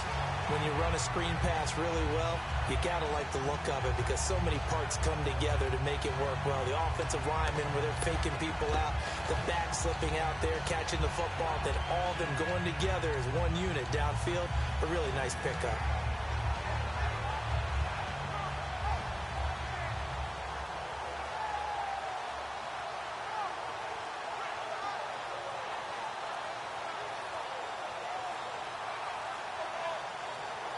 And the play clock's running down. Time for a break. We'll come back for the electrifying conclusion after this.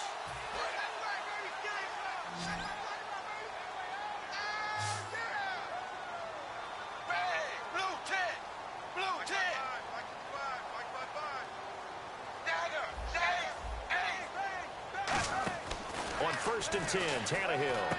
On the left side, this is Stills. And he'll get it down this time to the 17. It'll be a pickup of 10 yards. And that'll make it 2nd and a foot or so.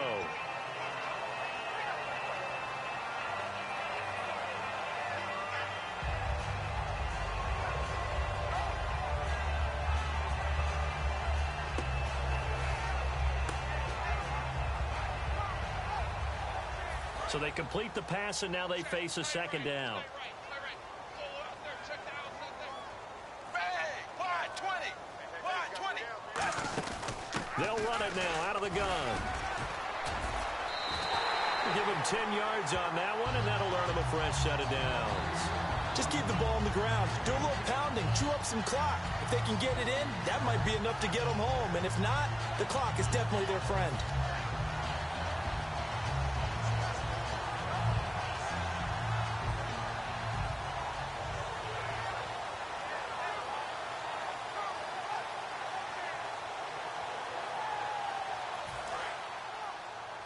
Single, slot.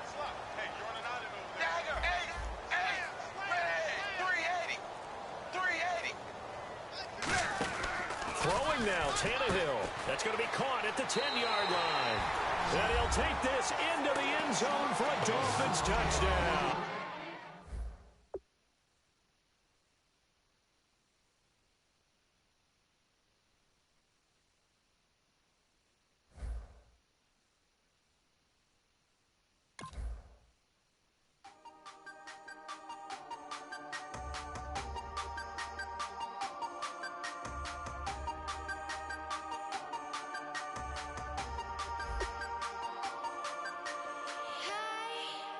You never had your head this way.